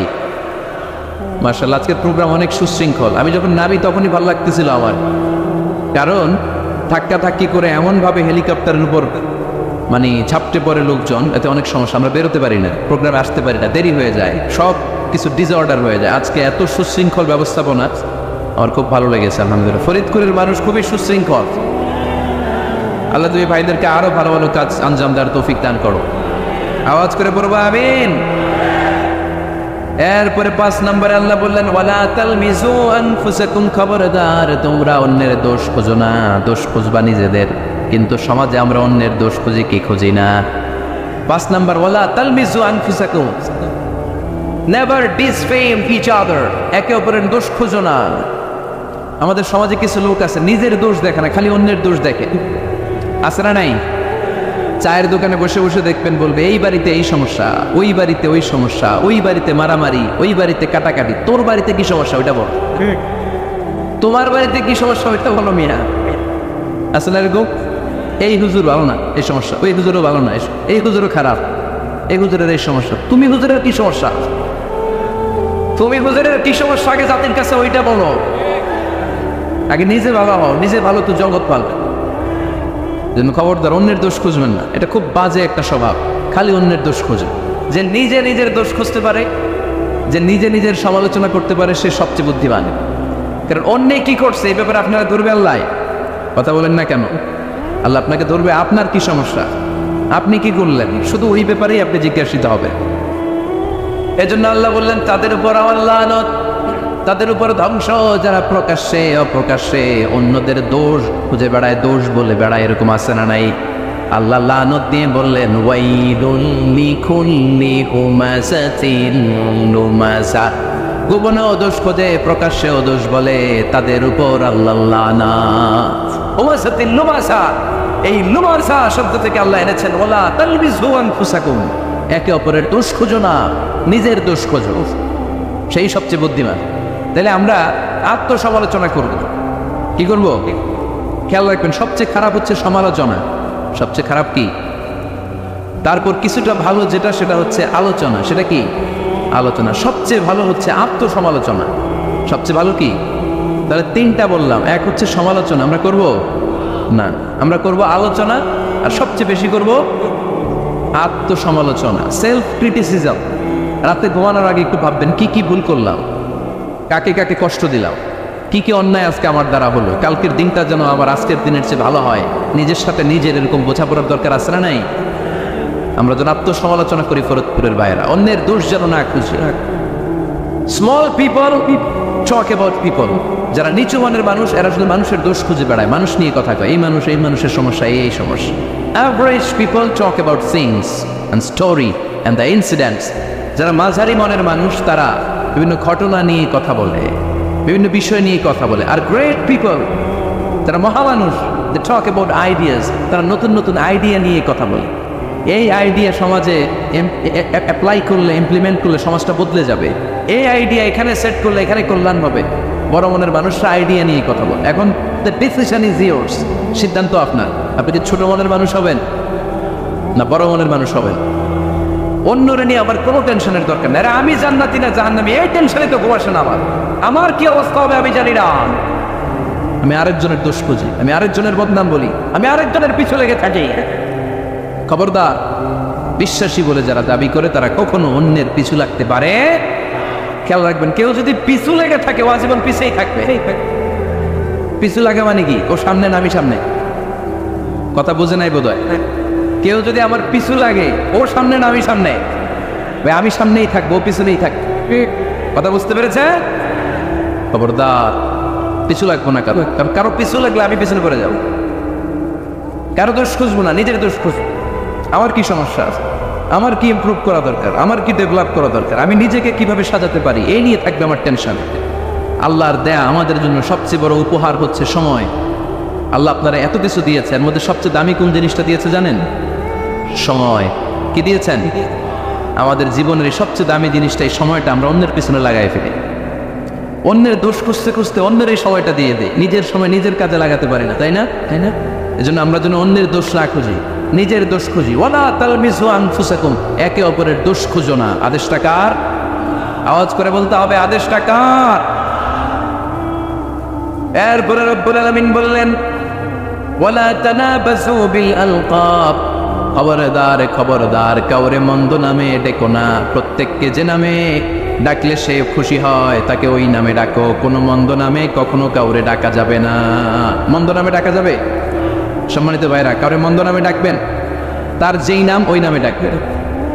যে নামে সে নিজেকে ডাকলে পছন্দ করে তাকে ওই নামে ডাকবে, মন্দ নামে কাউরে ডাকা যাবে না। এটা কবিরা গুনাহ। এটা কি গুনাহ?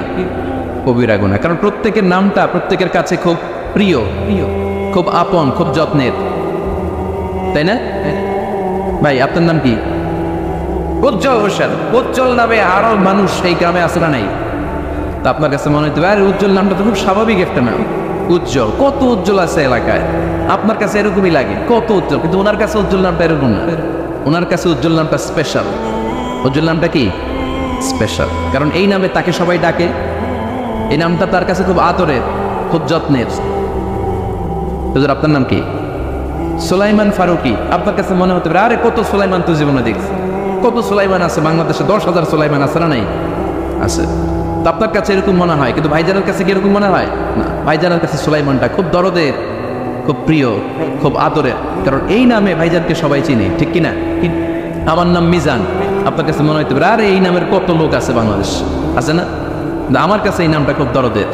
কারণ আমার মিজান বললে আমি বলি কি, আরেকজনে ডাকলে আমি তাকাই, ঠিক কিনা? ভাবছি আমারে ডাকছে, কারণ এই নামটার প্রতি আমার একটা দুর্বলতা কাজ করে, এটা আমার পরিচয় বহন করে প্রত্যেকের কাছে। প্রত্যেকের নামটা এমন, এই জন্য কারো নাম যখন নেবেন সুন্দরভাবে নেবেন।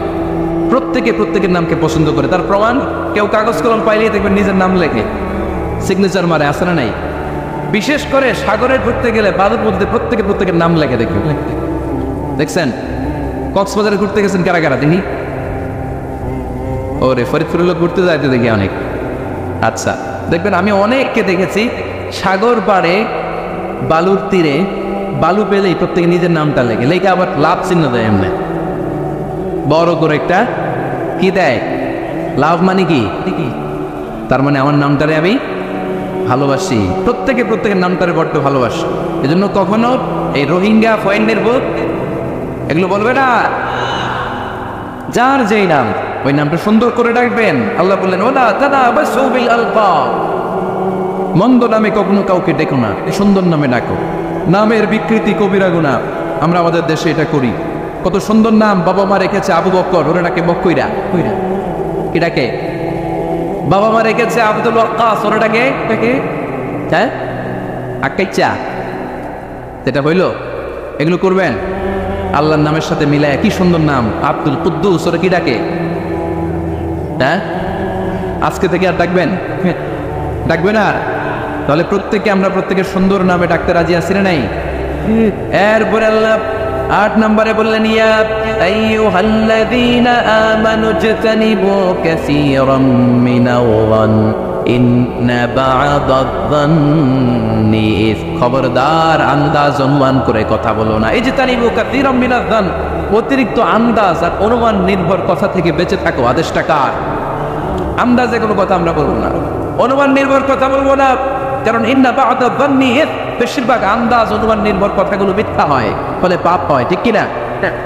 আপনি জীবনে যত আন্দাজ করে কথা বলেছেন তার বেশিরভাগই মিথ্যা, বেশিরভাগই ভুল। তাহলে আন্দাজ অনুমান নির্ভর কথা কোনো মুমিন বলতে পারে? খবরদার, আন্দাজ অনুমান নির্ভর কোনো কথা আমরা বলবো না।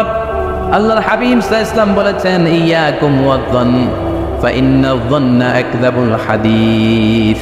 তোমরা ধারণা করা থেকে, অনুমান নির্ভর, আন্দাজ নির্ভর কথা থেকে বেঁচে থাকো, কেননা আন্দাজ নির্ভর কথাগুলো হচ্ছে মহাপাপ।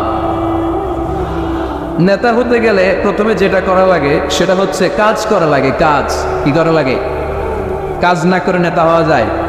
শুধু বক্তব্য মানলেই নেতা হওয়া যাবে? ওই নেতা আমরা চাই না যে শুধু ভাষণ মারে, বক্তব্য দেয়, মাইক পেলেই শুধু ভাষণের ফুলঝুরি, কাজের নামে ঠনঠন, এরকম আসরা নাই না। এরকম নেতা বলে চলবে না। নেতা কাজ দিয়ে আমাদের হৃদয় জয় করতে হবে। শুধু বক্তব্য দিলে এটা নেতা না। জনগণের জন্য কাজ করতে হবে, মানবতার জন্য কাজ করতে হবে, দেশের উন্নয়নের জন্য কাজ করতে হবে, ঠিক কিনা? তাহলে আগে কাজ পরে নেতা। নেতা হওয়ার প্রথম শর্ত হলো নেতাকে কাজ করে তার নিজেকে প্রমাণ করতে হবে যে তিনি নেতা। আগে কাজ পরে নেতা। আওয়াজ করে উত্তর দিতে হবে, আগে কি পরে? জোরে বলেন সবাই, আগে কি পরে নেতা। To serve before to lead. I repeat, আমি আবারও বলছি, to serve before to lead. Lead দেওয়ার আগে আগে সার্ভিস দিতে হবে। সাইয়্যিদুল কওমি খাদিমুহুম, জাতির লিডার যিনি হবেন, সাইয়্যিদ যিনি হবেন, তিনি আগে সার্ভিস দিবেন, জাতির আদেম হবেন। খেদমত ছাড়া, কাজ করা ছাড়া জাতির নেতা হওয়া যায় না। আমরা যদি আল্লাহ রাসূল সাল্লাল্লাহু আলাইহি ওয়াসাল্লামের জীবনের দিকে তাকাই তাহলে দেখবো উনি আগে কাজ করেছেন, নেতা হয়েছেন অনেক পরে। আল্লাহর ইলমে তিনি নবী অনেক আগে, কিন্তু অফিশিয়ালি নবুয়ত পেয়েছেন 40 বছর বয়সে। কত বছর বয়সে? 40 বছর বয়সে হেরা গুহাতে সূরাতুল আলাকের প্রথম 5 আয়াত নাজিল হলো। ইকরা বিসমি রাব্বিকাল্লাযী খালাক, read in the name of your lord who has created, পড়ো তোমার প্রভুর নামে যিনি তোমায় সৃজন করেছেন। এই 5টা আয়াত নাজিল হওয়ার সাথে সাথে এই বিশ্বনবীর গায়ে কাঁপুনি চলে এলো, জ্বর চলে এলো, অন্তর কাঁপতে শুরু করলো। আল্লাহর হাবিব সাল্লাল্লাহু আলাইহি ওয়াসাল্লাম ভয় পেয়ে পাহাড় থেকে নেমে এসে আম্মাজান খাদিজা রাদিয়াল্লাহু তাআলা আনহার কাছে গেলেন, যে বলেন, খাদিজা জাম্মিলুনি জাম্মিলুনি, আমার কম্বল চাপা দাও, আমার জ্বর আসতেছে, আমার কাঁপুনি চলে আসছে, আমার মনে হচ্ছে আমি আর বাঁচবো না। আম্মাজান খাদিজা রাদিয়াল্লাহু তাআলা আনহা ওনাকে সাহস দিলেন, কম্বল চাপা দিয়ে বললেন, ওয়াল্লাহি লা ইউখজিকাল্লাহু আবাদা, এ মুহাম্মদ, আমি আল্লাহর কসম করে বলতে পারি, আমি তো আপনারে চিনি, আমার আল্লাহ কখনো আপনার অপমান করবেন না। পড়েন সুবহানাল্লাহ। কারণ ইন্নাকা লা তাসিলুর রাহিমা, এই দেখেন কি কাজ করতে বিশ্বনবী। কাজের ফিরিস্তি শুনেন, স্ত্রীর কাছ থেকে শুনেন স্বামীর ব্যাপারে। বড় সাহেবের ব্যাপারে যদি আসল তথ্যটা পেতে চান, বড় সাহেবের ড্রাইভাররে জিজ্ঞেস করবেন, বড় সাহেবের বাড়ির দারোয়ানরে জিজ্ঞেস করবেন, বড় সাহেবের বাড়ির কাজের মহিলাটারে জিজ্ঞেস করবেন, আর বড় সাহেবের ওয়াইফরে জিজ্ঞেস করবেন, তাহলেই বড় সাহেবের আসল সব খবর পাওয়া যাবে। জোরে বলেন ঠিক কিনা? আল্লাহর হাবিব সাল্লাল্লাহু আলাইহি ওয়াসাল্লামের ব্যাপারে আল্লাহর হাবিব সাল্লাল্লাহু আলাইহি ওয়াসাল্লামের স্ত্রী আম্মাজান খাদিজাতুল কুবরা রাদিয়াল্লাহু তাআলা আনহা বলছেন, ইন্নাকা লা তাসিলুর রাহিমা, নবী হে, আপনার কোনো ভয় নাই, কারণ আপনি আত্মীয়তার সম্পর্ককে বজায় রাখেন, আত্মীয়দের খোঁজখবর রাখেন। ওয়া তাসদুকুল হাদিসা, আপনি সদা সর্বদা সত্য কথা বলেন। সুবহানাল্লাহ পড়বেন না? ওয়া তাহমিলুল কাল্লা, আপনি মানুষের বোঝা বইয়ে দেন, যারা নিজের বোঝা টানতে পারে না, আপনি গায়ে খেটে তাদের বোঝা টেনে দেন। ওয়া তাকসিবুল মা'দুমা, যার উপার্জনের কেউ নাই তারে আপনি উপার্জন করে দেন। ওয়া তাকরিউদ দাইফা, আপনি মেহমান খাওয়াতে খুব পছন্দ করেন। ওয়া তুঈনু আলা নাওয়াইবিল হক, আর সত্য যেখানে বিপন্ন সেখানে আপনি সত্যের বীর সেনানী হয়ে দাঁড়িয়ে যান। যার মধ্যে এই 6টা কোয়ালিটি থাকে তারে আমার রব কোনোদিন অপমান করতে পারে। আম্মাজান খাদিজা বললেন, ও নবী, ভয় নাই, চিন্তা নাই, টেনশনের কোনো কারণ নাই, আমি অনেক বছর ধরে আপনারে চিনি, আপনি কোনোদিন কোনো মানুষের ক্ষতি করেন নাই, কোনো মানুষকে কষ্ট দেন নাই, সব সময় জনকল্যাণমূলক কাজের সাথে নিজেকে ধরে রেখেছেন, আজীবন মানুষের কল্যাণ চেয়েছেন, মানুষের জন্য কাজ করেছেন। মানুষের জন্য যারা কাজ করে, মানুষের কল্যাণ যারা চায়, তাদেরকে আমার রব কোনোদিন অপমান করে না। 6টা কাজ করতেন আল্লাহ রাসূল সাল্লাল্লাহু আলাইহি ওয়াসাল্লাম। এই 6টা কাজ প্রমাণ করে আল্লাহ রাসূল সাল্লাল্লাহু আলাইহি ওয়াসাল্লাম নেতা হওয়ার আগ থেকেই কাজ শুরু করে দিয়েছেন। নেতা হয়েছে 40 বছর বয়সে, নেতা হয়েছে যখন, তখন বয়স কত? কথা বুঝে নাই বোধহয়। নেতা যখন, নেতৃত্ব যখন পেয়েছেন তখন বয়স কত? কাজ কি 40 বছরে শুরু করছিলেন নাকি? কাজ শুরু করছেন কবে? অনেক আগে। হিজ মিশন ইজ দেয়ার, যদিও নেতা হয় নাই, হিজ মিশন ইজ দেয়ার, তার কাজ সেখানে ছিল। নেতা হওয়ার জন্য তিনি বসে থাকেন নাই, কাজ শুরু করে দিয়েছে। মানুষকে খাওয়াতেন, দেদারসে দান করতেন, যেখানেই মানবতা বিপন্ন সেখানে তিনি সহায়তার হাত বাড়িয়ে দিতেন। পড়েন সুবহানাল্লাহ। তার মানে নেতা হইতে হইলে আগে কাজ করা লাগে। আগে কি করা লাগে? কাজ করা লাগে। কাজ করলে এমনিই সে নেতা, নেতৃত্ব এমনিই তার হাতে এসে ধরা দিবে। জোরে বলেন ঠিক কিনা?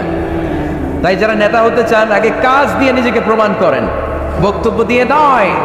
To serve before to lead. Leading করার আগে আপনাকে সার্ভিস দিতে হবে, কাজ করতে হবে, কাজের মতো কাজ, ঠিক কিনা? আমরা যাই করি না কেন, এটা ভালোভাবে করলে ওই কাজে বরকত দেয় কে? আওয়াজ করে বলতে হবে, বরকত দেয় কে? যে কোনো কাজ করো না ভাই, যে কোনো কাজ করো, তা যেন হয় সবার চেয়ে সবচেয়ে সুন্দর। যে কোনো কাজ করো না ভাই, যে কোনো কাজ করো, তা যেন হয় সবার চেয়ে সবচেয়ে সুন্দর।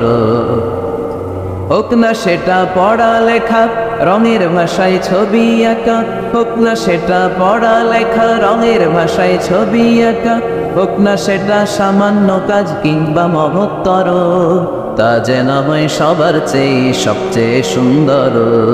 যে কোনো কাজ করো না ভাই, যে কোনো কাজ করো, তা যেন হয় সবার চেয়ে সবচেয়ে সুন্দর। ঠিক না? যেটাই করি না কেন ভালোভাবে করবো। Never under estimate any job. The young society of Noakhali district, কোনো কাজে ছোট মনে করবো না। Weather is the small or big, ছোট হোক আর বড় হোক, কাজ কাজই। কাজে কোনো লজ্জা নাই, কাজে কোনো শরম নাই। শরম আর লজ্জা হচ্ছে হীনমন্যতায় আর অলসতায়। ঠিক কিনা? এজন্য কাজ করতে হবে। নেতা হওয়ার প্রথম শর্ত আমরা পেলাম, কাজ দিয়ে নেতা তার নেতৃত্বের প্রমাণ দিবে, বক্তব্য দিয়ে নয়। তাহলে বোঝা গেল আগে কাজ পরে নেতা। বিশ্বনবী আগে কাজ শুরু করছেন, নেতৃত্ব পেয়েছেন পরে। ঠিক কিনা? তাহলে আওয়াজ করে উত্তর দেন তো, আগে কি পরে কি? নেতা। আওয়াজ করে বলবেন, আগে কি পরে নেতা। তাহলে 1 নম্বর পয়েন্টে আমরা জানলাম কাজ করতে হবে। কাজ করে নিজেকে প্রমাণ করা ছাড়া নেতা হওয়া যায়। নেতার 2 নম্বর গুণাবলী হচ্ছে the leader should overcome all challenges and trials. নেতাকে সব চ্যালেঞ্জ আর বাধা বিপত্তি পরীক্ষা এগুলো মোকাবেলা করতে জানতে হয়। নেতা দুর্বল চিত্তের লোক হলে ওই লোক নেতা হতে পারে না। কথা বলেন না কেন? পারে? নেতা যদি রক্ত দেখে ভয় পায়, এটা নেতা না খেতা? হ্যাঁ, সাহসী হতে হয় নেতাকে। বাধা বিপত্তি পরীক্ষার পাহাড়কে ডিঙিয়ে নেতাকে সামনে চলে যেতে হয়। কারণ নেতা সব সময় জানে রাত্রি যত গভীর হয় অন্ধকার অমানিসা ভেদ করে সুববে সাদিক হয়। গর্ভবতী নারীর পেটের ব্যথা যত বাড়তে থাকে, নতুন মেহমান আগমনের সময় গণাতে থাকে। মুমিনদের জীবনে বাধা বিপত্তি পরীক্ষা যত বাড়তে থাকে, মুমিনদের বিজয়ের সময় সামনে আসতে থাকে। এজন্য বাধা বিপত্তি নেতাকে নাড়াতে পারে না, কারণ নেতা অনড়। নেতা কোনো কিছুতে টলে না, নেতা অটল। সে সব ধরনের বাধা বিপত্তি চ্যালেঞ্জকে দুমড়ে মুচড়ে সামনে যায়, সেই নেতা। আওয়াজ করে বলেন ঠিক কিনা? তাহলে 2 নম্বরে আমরা জানলাম নেতাকে পরীক্ষা দিয়ে নেতা হতে হবে। পরীক্ষা দেওয়া ছাড়া নেতা হওয়া যাবে? পরীক্ষায় পাশ করলে তবেই নেতা। ঠিক কিনা? এই কোরআন আমাদেরকে তাই জানিয়েছে। সাইয়েদনা ইব্রাহিম আলাইহিস সালামকে আল্লাহ বললেন, ইব্রাহিম তোমাকে অনেকগুলো বিষয়ে আমি পরীক্ষা করব, যদি পরীক্ষায় পাশ করতে পারো তাহলে তুমি নেতা। তাইলে তুমি কি? وَإِذِ ابْتَلَى إِبْرَاهِيمَ رَبُّهُ بِكَلِمَاتٍ فَأَتَمَّهُنَّ قَالَ إِنِّي جَاعِلُكَ لِلنَّاسِ إِمَامًا। সুবহানাল্লাহ পড়ে। আল্লাহ বললেন, ইব্রাহিম অনেকগুলো বিষয় আমি তোমারে পরীক্ষা করব। সাইয়েদনা ইব্রাহিম সবগুলো পরীক্ষায় উত্তীর্ণ হলেন। ফলস্বরূপ খুশি হয়ে আল্লাহ বললেন, ইব্রাহিম আমি তোমারে গোটা বিশ্বের সবার জন্য নেতা বানাইয়া দিলাম। Allah puts Ibrahim in some trials and he successfully overcome all the trials he faced. Allah said, Ibrahim, I'm gonna make you the leader. Ibrahim 5টা পরীক্ষা নিয়েছি তোমার জীবনে, বড় বড় পরীক্ষা, অগ্নি পরীক্ষা। সবগুলো পরীক্ষায় যেহেতু তুমি গোল্ডেন A+, তোমারে আমি রেজাল্ট স্বরূপ নেতা বানাই দিলাম। সুবহানাল্লাহ কইতে বললেন না? তাহলে নেতা হতে হলে পরীক্ষায় পাশ করা লাগে। বিপদ আপদ বাধা বিপত্তিকে দুমড়ে মুচড়ে পাহাড় সম বাধাকে থোড়াই কেয়ার করে নেতা সামনে চলে যায়, তিনি আমাদের নেতা। চিল্লায় বলেন ঠিক কিনা? তাহলে দ্বিতীয় পয়েন্টের আলোকে আমরা যদি আল্লাহর হাবিব সাল্লাল্লাহু আলাইহি ওয়াসাল্লামের জীবনীটা একটু ক্রস চেক করি, একটু ডাবল চেক করি, তাহলে দেখবো যে আল্লাহ রাসূল সাল্লাল্লাহু আলাইহি ওয়াসাল্লামের জীবনী যদি আমরা পড়ি, আমরা দেখবো যে ওনার জীবনীতে, ওনার জীবনে পরীক্ষা বাধা বিপত্তি এগুলো ছিল কি ছিল না? ছিল। কম না বেশি? এমন কোনো আযাব অত্যাচার জুলুম নির্যাতন নাই যেটা আমার নবী সহ্য করে নাই। ঠিক কিনা? যখনই কোরআনের তাফসীর করতেন তখনই হাততালি শুরু হয়ে যেত। যখনই কোরআন তেলাওয়াত করতেন তখনই শীষ দিয়ে ডিস্টার্ব করা শুরু হয়ে যেত। যখনই নামাজে দাঁড়াতেন ওটের পচা নারী বুড়ি আমার নবীর ঘাড়ের উপরে চাপিয়ে দেওয়া হতো। এখনো দেয়? সিস্টেম একই, ভার্সন পাল্টায়। The system is same but the version is different. ঠিক কিনা? ওই সময় গালি দিত, এখনো গালি দেয়, আছে না নাই? ওই সময় আমার নবীরে গালি দিত পাগল, গালি দিত কবি, কোলে দিত গণক, বলতো লেস কাটা। এখনো গালি আছে না নাই? কি গালি দেয়? রাজাকার। হ্যাঁ, রাজাকারের লিস্ট নিয়েও কিলাকিলি দেশে আসে না নাই? তো গালি আছে, এখনো আছে, এখনো দেয়। তবে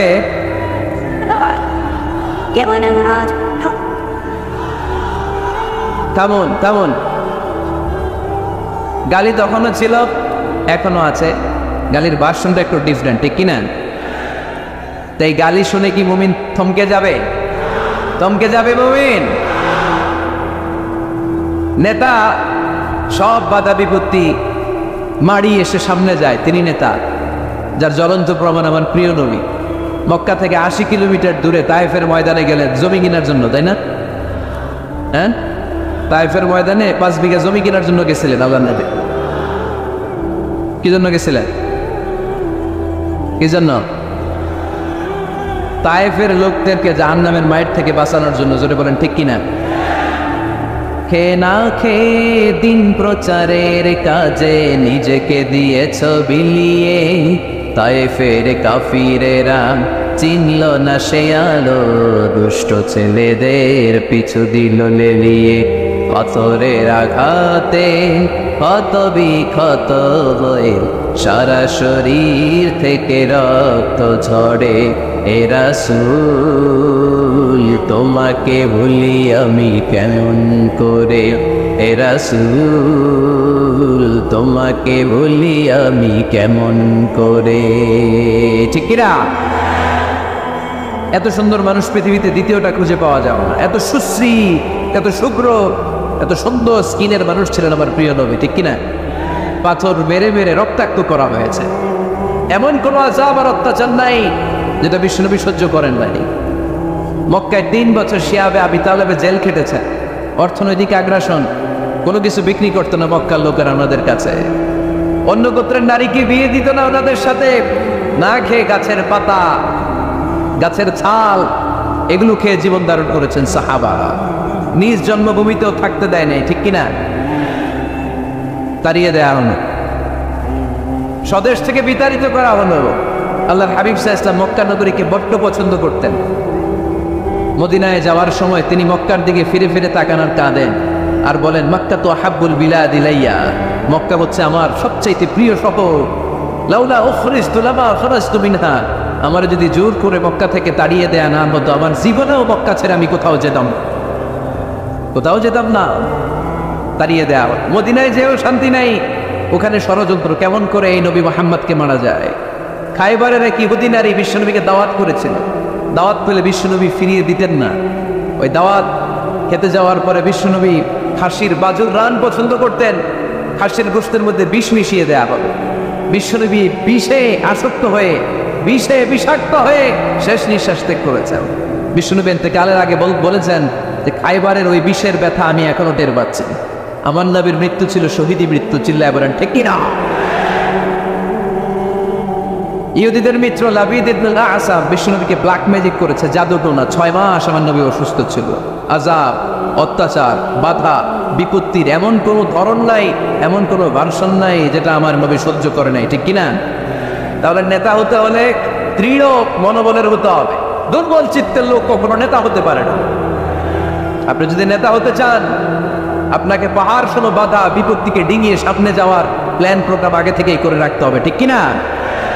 তাহলে আপনি নেতা। Leader should overcome all the challenges and trials he face in his life. তার জীবনে যত বাধা আসবে, যত বিপত্তি আসবে, সব মারিয়ে তাকে সামনে যেতে হবে, তাহলেই তিনি নেতা। তাহলে প্রথম পয়েন্টে আমরা জানলাম নেতা হবেন তিনি যিনি কাজে বিশ্বাসী, কথায় নয়। দ্বিতীয় পয়েন্টে আমরা জানলাম নেতা বিপদ থেকে ভয় পায় না। বিপদ থেকে ভয় পাইলে এটা নেতা। টায়ার পাংচার হইলে, সাইকেলের টায়ার পাংচার হইলে যদি লাভ দেয়, এটা কি নেতা?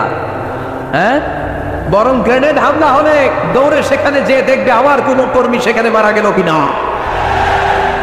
এ হচ্ছে নেতা। He is the true leader, he is the charismatic leader. ট্রাকের টায়ার পাংচার হইলে লাভ দিলে ওটা তো নেতা না। নেতাকে দৌড়ে যেতে হবে, সমস্যার গোড়া বের করতে হবে, বাধা বিপত্তিকে থোড়াই কেয়ার করবে নেতা, সেই আসল নেতা, ঠিক কিনা? দুইটা পয়েন্ট কি বুঝতে পারছেন আপনারা? মনোযোগ আছে না গেছে? কষ্ট হচ্ছে? শেষ করে দিব? শুনবেন আরো কিছু সময়? কখন আসছেন আপনারা?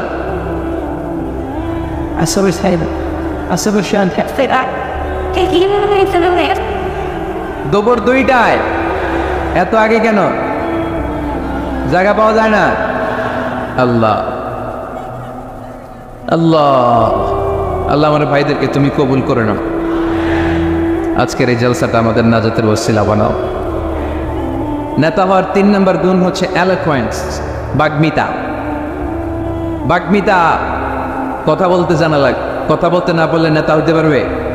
কথা বলেন। নেতা হইলে ভাষণ দিতে জানা লাগে। নেতা যদি মাইক ধরার পরে হাঁটু কাঁপে, এটা কি নেতা? এটা কি? এটা নেতা না। ভাষণ জানতে হয়, বক্তব্য দিতে জানতে হয়। স্বাধীনতার স্থপতি বঙ্গবন্ধু শেখ মুজিবুর রহমান 7ই মার্চের ভাষণ দিয়েছিলেন রেস কোর্সের ময়দানে। ওই ভাষণ আজও কানে বাজে, ঠিক কিনা?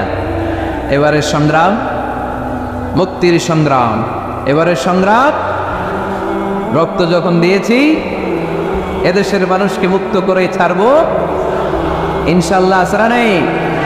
আমার নেতা আমাদেরকে ইনশাল্লাহ শিখাই গেছে, চিল্লায় এখন, ঠিক কিনা? এজন্য ইনশাল্লাহর বিরুদ্ধে যদি কেউ কথা বলে ওর সাথে আমাদের কোনো সম্পর্ক নাই, ঠিক কিনা? ইনশাল্লাহ, ইনশাল্লাহর উপর ভিত্তি করে স্বাধীনতা যুদ্ধ শুরু হয়েছে। তাহলে দেখেন, উনি ইন্তেকাল করলো কোন সালে? কত বছর হইল? হ্যাঁ, কত? 40। তো এই যে 40-45 বছর হয়ে গেছে, এখন ওই ভাষণ আমরা বলি নাই। কারণ ট্রু লিডার, ক্যারিসমেটিক লিডার, উনি ছিলেন নেতার মতো নেতা। এরকম নেতা বাংলাদেশ আর খুঁজে পায় নাই, ঠিক কিনা? বক্তব্য দিতে জানা লাগে, এলোকোয়েন্স, ভাষণ দানে পারঙ্গমতা থাকা চাই নেতার, তাইলে উনি নেতা না। বারাক ওবামা বলতেন হ্যালো শিকাগো, হ্যালো আমেরিকা। আমি যদি আজকে বলি হ্যালো নোয়াখালী, সবাই খুশি, কারণ নোয়াখালীতে ডাকতেছি। বারাক ওবামা শিকাগো সিটিতে একটা প্রোগ্রামে গিয়েছিলেন। তো যে এরকম বিশাল লক্ষ লক্ষ জনতা, উনি ভাষণ শুরু করেছিল এই শব্দ দিয়ে, হ্যালো শিকাগো। শিকাগোর লোক মহা খুশি যে আমাদের শিকাগোরে ডাকতেছে। তো এই যে ভাষণ জানা, এটা নেতার জন্য অপরিহার্য। কথা বলতে জানতে হয়। কথা বলতে না জানলে ওই লোক নেতা হইতে পারে? নেতা যদি মাইক নিয়ে তোতলামি শুরু করে, মামলিং করে, কি বলতেছে নিজেই বুঝতেছে না, সে কি নেতা? আচ্ছা, এবার আবার ফিরে যায় আল্লাহ রাসূল সাল্লাল্লাহু আলাইহি ওয়াসাল্লামের জীবনীতে। আমার নবী কি সুন্দর করে গুছিয়ে কথা বলতে জানতেন? পরিষ্কার পরিচ্ছন্ন আরবি ভাষায় ভাষণ দিতে জানতেন? আল্লাহ হাবিব সাল্লাল্লাহু আলাইহি ওয়াসাল্লাম বলতেন, সহিহ মুসলিমের বর্ণনা, উতিতু জাওয়ামিউল কালিম, আল্লাহ তাআলা আমাকে জাওয়ামিউল কালিম দিয়েছে। জাওয়ামিউল কালিম মানে কথা কম, অর্থ বেশি, বুঝায় বেশি। সুবহানাল্লাহ পড়বেন না? Precise in wording, comprehensive in meaning. কথা বলতেন কম, খেয়াল করে শুনেন, আমার নবী কথা বলতেন কম, কিন্তু এই কথার আবেদন থাকতো বেশি। আমার নবী কথা বলতেন কম, এটার impact in the heart of the listener, শ্রোতাদের হৃদয়ে এটার প্রভাব, এটার ইনফ্লুয়েন্স থাকতো অনেক বেশি। কথা বলতেন অল্প শব্দ দিয়ে, কিন্তু এটার ব্যাখ্যা লিখে লিখে, ভলিউমের পর ভলিউম লিখে বিশ্বনবীর কথার শুরু হাত ব্যাখ্যা লিখে শেষ করা যায় না। চিল্লায় পড়েন সুবহানাল্লাহ।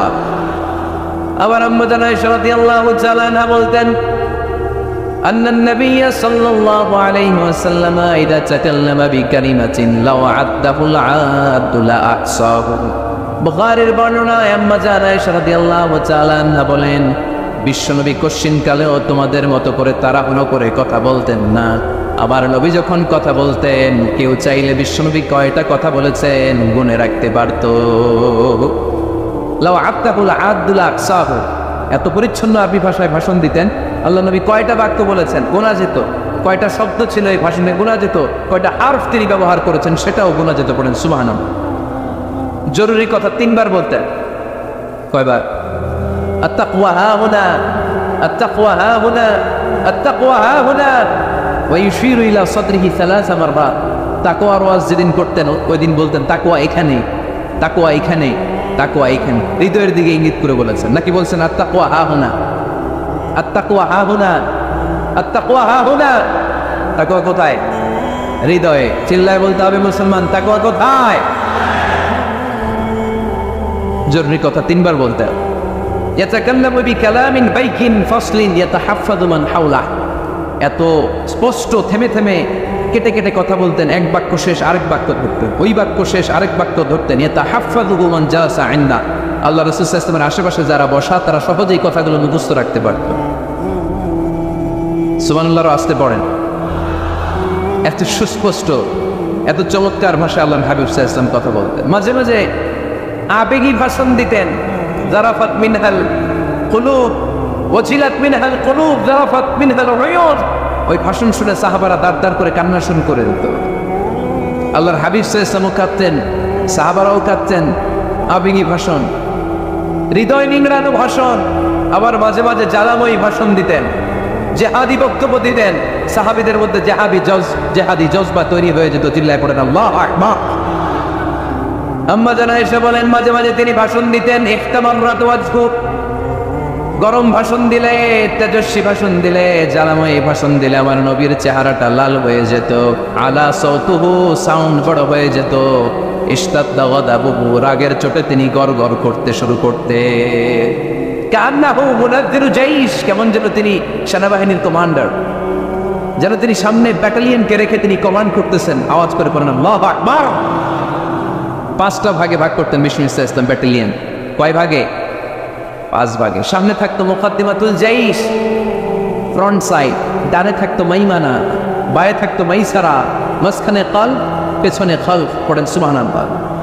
যেখান দিয়ে যখন যাদেরকে দিয়ে অ্যাটাক করানো দরকার মুহূর্তেই তিনি কমান্ড করতেন। সৈনিকেরা কমান্ডো বাহিনীর মতো ঝাঁপিয়ে পড়তে পারেন আল্লাহু আকবার। তার মানে নেতা হতে গেলে ভাষণ দেয়া লাগে, বক্তব্য জানা লাগে। বক্তব্যের যত সৌন্দর্য আছে, যত পারঙ্গমতা আছে, তার সব আবার নবীর বক্তব্যের মধ্যে আছে না নাই? আচ্ছা, এজন্য ট্রু লিডার যারা, তারা বক্তব্য করতে জানে, ভাষণ করতে জানে, তাদের বক্তব্য দিয়ে মানুষের হৃদয়কে জয় করতে জানে, ঠিক কিনা? নেতা হওয়ার 4 নম্বর গুণাবলী হচ্ছে the leader should be broad minded, not narrow minded. নেতা হইলে বড় মনের হইতে হবে। কি মনে? নেতার কলিজা হইতে হবে এত বড়। কত বড়? হাত দিয়ে দেখেন, সবাই দেখেন, এত বড় হইতে হবে কলিজা। পুরো দেহটাই হইতে হবে কলিজা, পুরো শরীরটাই কি? তাহলে নেতা। ছোট মনের মানুষ নেতা হতে পারে? কথা বলেন। আমাদের দেশের মাননীয় প্রধানমন্ত্রী শেখ হাসিনা, উনি 17 কোটি মানুষের নেতা, ঠিক কিনা? উনি কি শুধু আওয়ামী লীগের প্রধানমন্ত্রী? কথা কন না কেন? শুধু বিএনপির প্রধানমন্ত্রী? শুধু জামাত ইসলামের প্রধানমন্ত্রী? শুধু জাতীয় পার্টির প্রধানমন্ত্রী? তিনি 17 কোটি মানুষের প্রধানমন্ত্রী। আওয়াজ করে বলেন ঠিক কিনা? তার মানে নেতা সবার জন্য হৃদয়ে ভালোবাসা থাকা চাই।